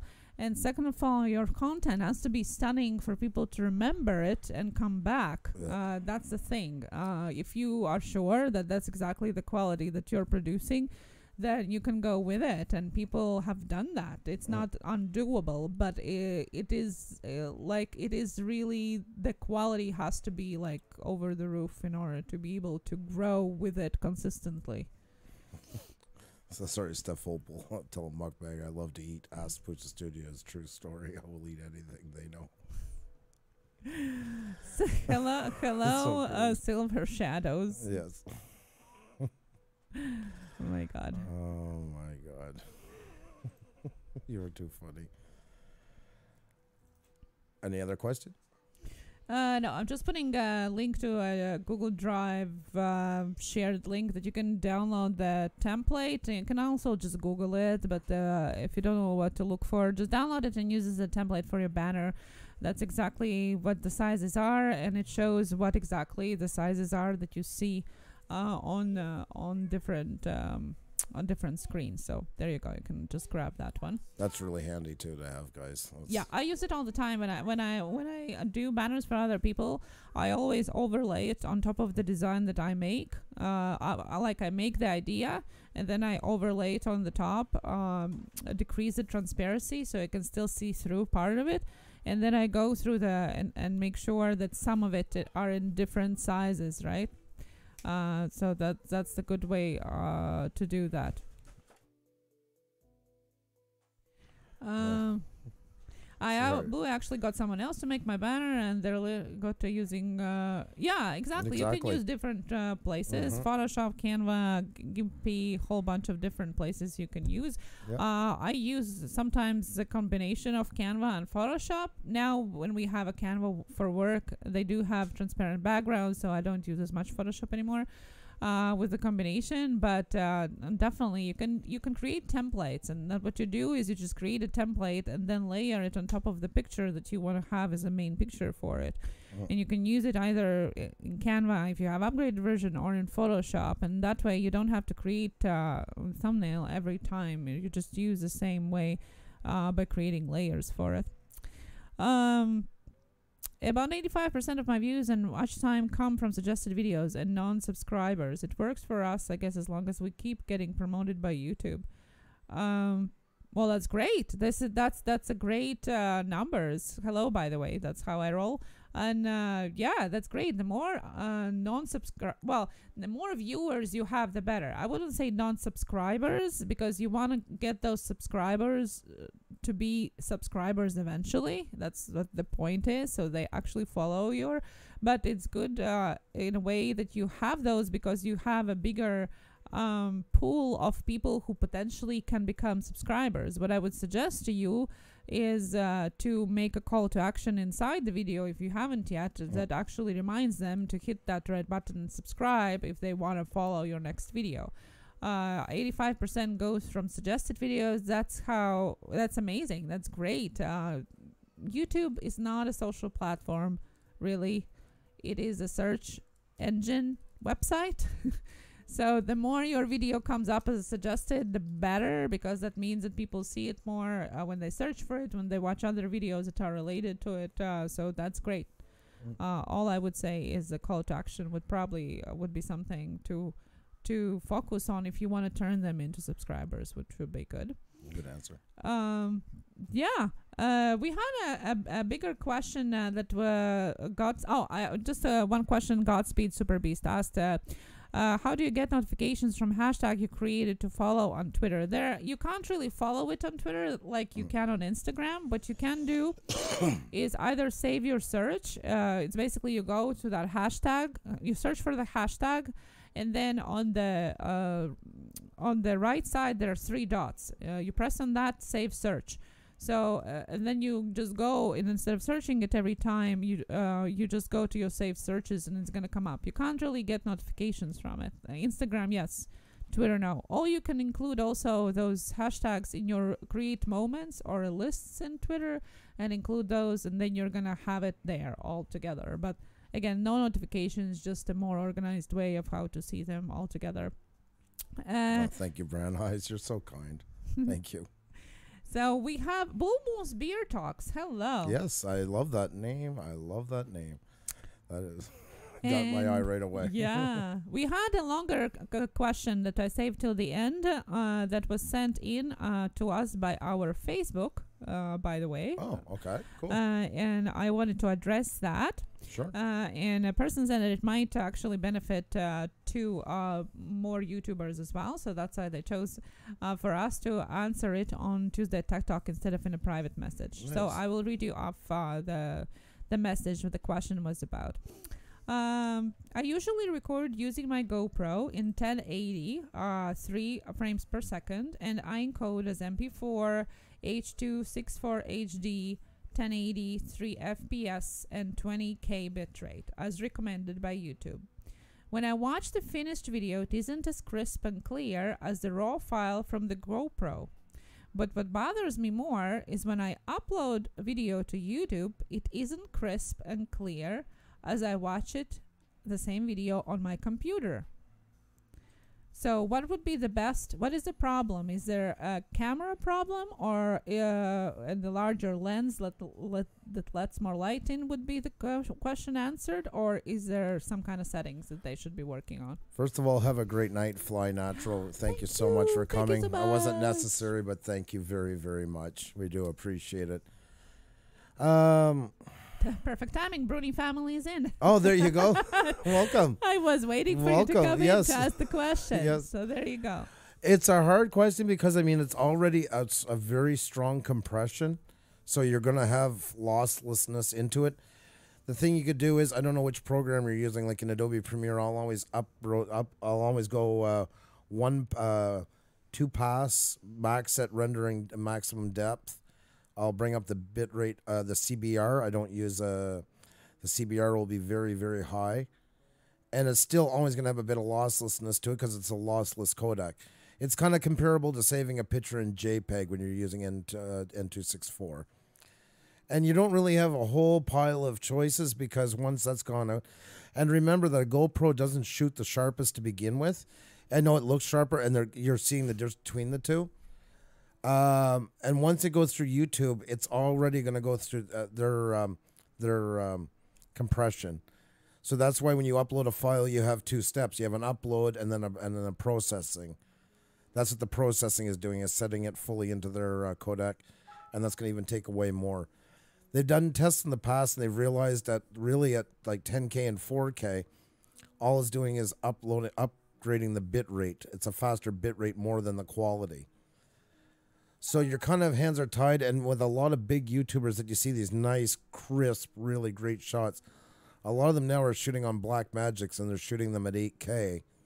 Hence why they can get that crisper view. So it's you can try playing with the CBR, bringing it higher and stuff like that. There are recommendations from YouTube. I still tend to go high as I possibly can get it. It depends on the file, depends what you're working with. But you're always going to have some of that. Like I say, you got to think of N264 as right away kind of going to a JPEG from, like, say, a TIFF or something. There is going to be degradation. And then once it goes through YouTube, there's going to be more degradation.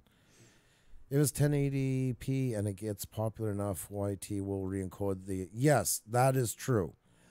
That is very true what Arcade Amusement just said. If it gets popular enough, YT will re-encode the video. And the... I know the letters. I don't know if there's a way to say it. Yeah, but yeah, they were saying too that YouTube has 2 encoders, AVC and VP9. If you use resolution at or above 2K, it will get VP9, which is the best encoding. That's right. That's right. I just wanted to say that the raw file is definitely going to look different than any of the encoding whatsoever. Yeah. So you definitely got to keep that in mind, that every time you change the format from raw to anything else, it's going to look or lose the quality of it. It's never going to be as sharp, as clear, as good as the raw file in anything. Yeah. So before expand into the more expensive camera, I would look into that. Of course, I always say that better camera is not always better film. Right. I do agree, though, that the bigger sensor is going to bring more light, which makes less noise, not necessarily clearer. Less noise and clearer is 2 different things. So see first which one are you talking about? Is it a noise or is it the clear part of it? If it's a clear part of it, then I would definitely look into more of the encoding part and the settings that you are going with. Blue Phoenix Productions, you have a really great night. It was nice seeing you. You take care of yourself. Be well. Also, the question, what are you watching it for? If you're watching, if you uploaded it from GoPro and then watch on your big TV screen, it's not going to be the best quality. There's so many factors. There's so many factors into it that can add to degradation. That's why. So everything is going through is like a different filter, like I was just saying. And each one of them is going to have mostly an adverse, to be honest, because it keeps degrading all the time. And if it's already been degraded, even if you're through a good monitor at the end, it's still going to give some. Yeah, system processing ability can also affect overall export quality. Yes, that's right. Yeah, definitely. So I would check the settings first of all, the way you are exporting it. Then check which encoder it uses, and keep in mind that even the bigger YouTubers, they downsize. Like I was saying, like Peter McKinnon uses 2K or 4K. And then downgrades it to 1080, so because it gives that room, so that just keeps that in mind. By the way, talking about the resolutions, today was the first broadcast in 4K, which came from Japan. First live broadcast in 4K. So today is a historic day for that. That's right. That is true. Yeah. So we're all done our questions?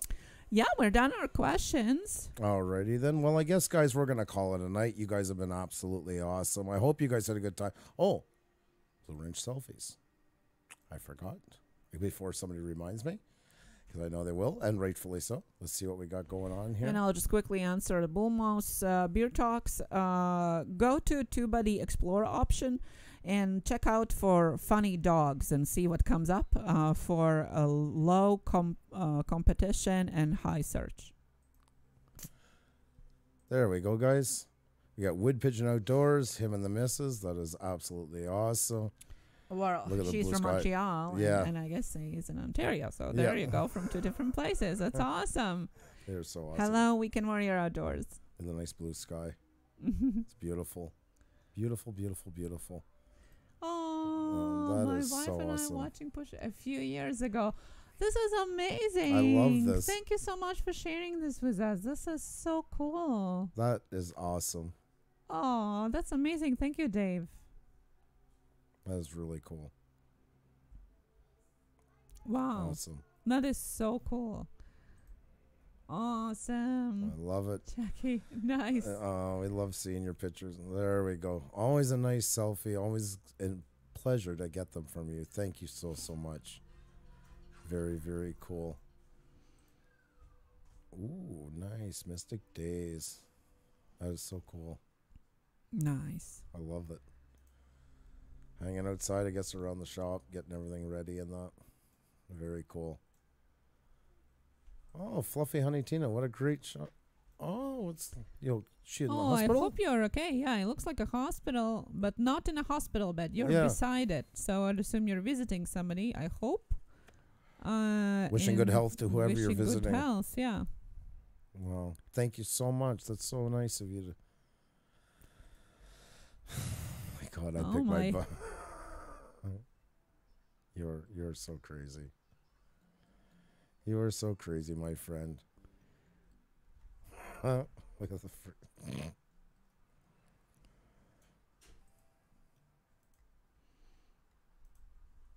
I love it.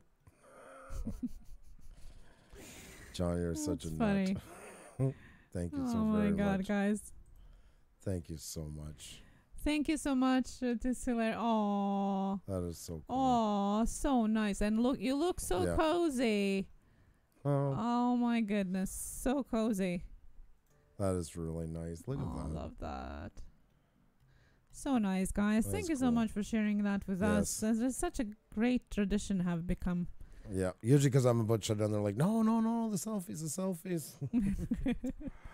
Oh my God. Well, as always, we are sending you guys to a different live stream at the end of ours from Puša with Love. Let's see who is on tonight. Thank you so much, Kevin the Fam, and right back at you, my friend. Right back at you. I hope you know that. Much love to you. I think lots of people are more intertwined with their holiday preparations lately.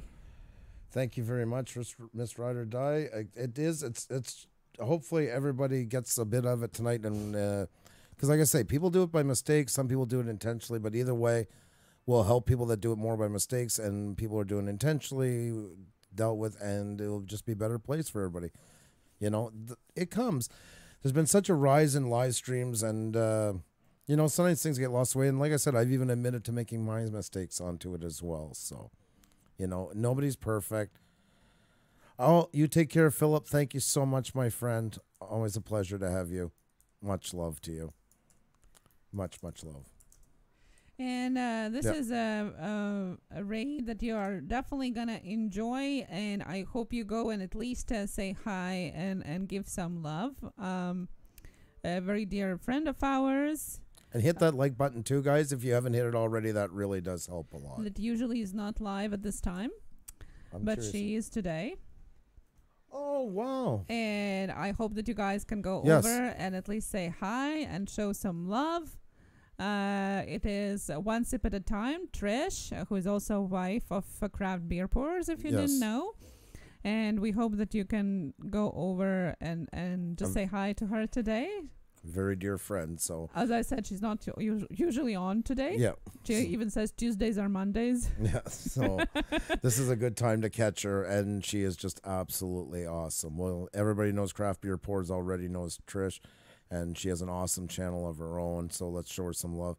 Thank you so much, Weekend Warrior Outdoors. Really appreciate it. Once again, guys, thank you so much for tonight. And we're all in this together to help making people better on this. We just want to have more positive things on here. And we need to do this from time to time. I mean, you know, we see these things happen almost daily. So it's just good to kind of have a revamp and make things better on here. We can all do that together. 164, thank you guys so much for all the likes. If you haven't hit the like button, if you can, that really does help us out a lot. That's right, Steph Opal. CBP does rule. I even said CBP, right? I said it right? Yes, that's right. Wow. My word power is growing. See, that Hooked on Phonics is growing, working on me. You're going there now, Gary Foster. That's excellent. Awesome. Thank you so much. If you can, tweet it out. Throw a like button. Craft Beer Pours is here. Oh, cheers. Yes. Oh, it's our pleasure. You know what? We think of you guys. We picked some, and that's great that she's on so we can send everybody over and show her some love. I was happy to see her on, and that's amazing, guys. Yes, don't forget to like and share her stream as well. Let's show some love. That's a great way to make somebody's day happen. And it doesn't ask from us anything. It's free. It doesn't have more effort from us than breathing. Press that button. Go check her out, and I'm sure you're going to love Trish if you don't know her yet. Yes, so show her some love, guys. We're going to close this out once again. If you haven't hit the like button, if you can on the way out, it would be greatly appreciated. Much love to each and every one of you guys. Let me get this up here. Let me get set up.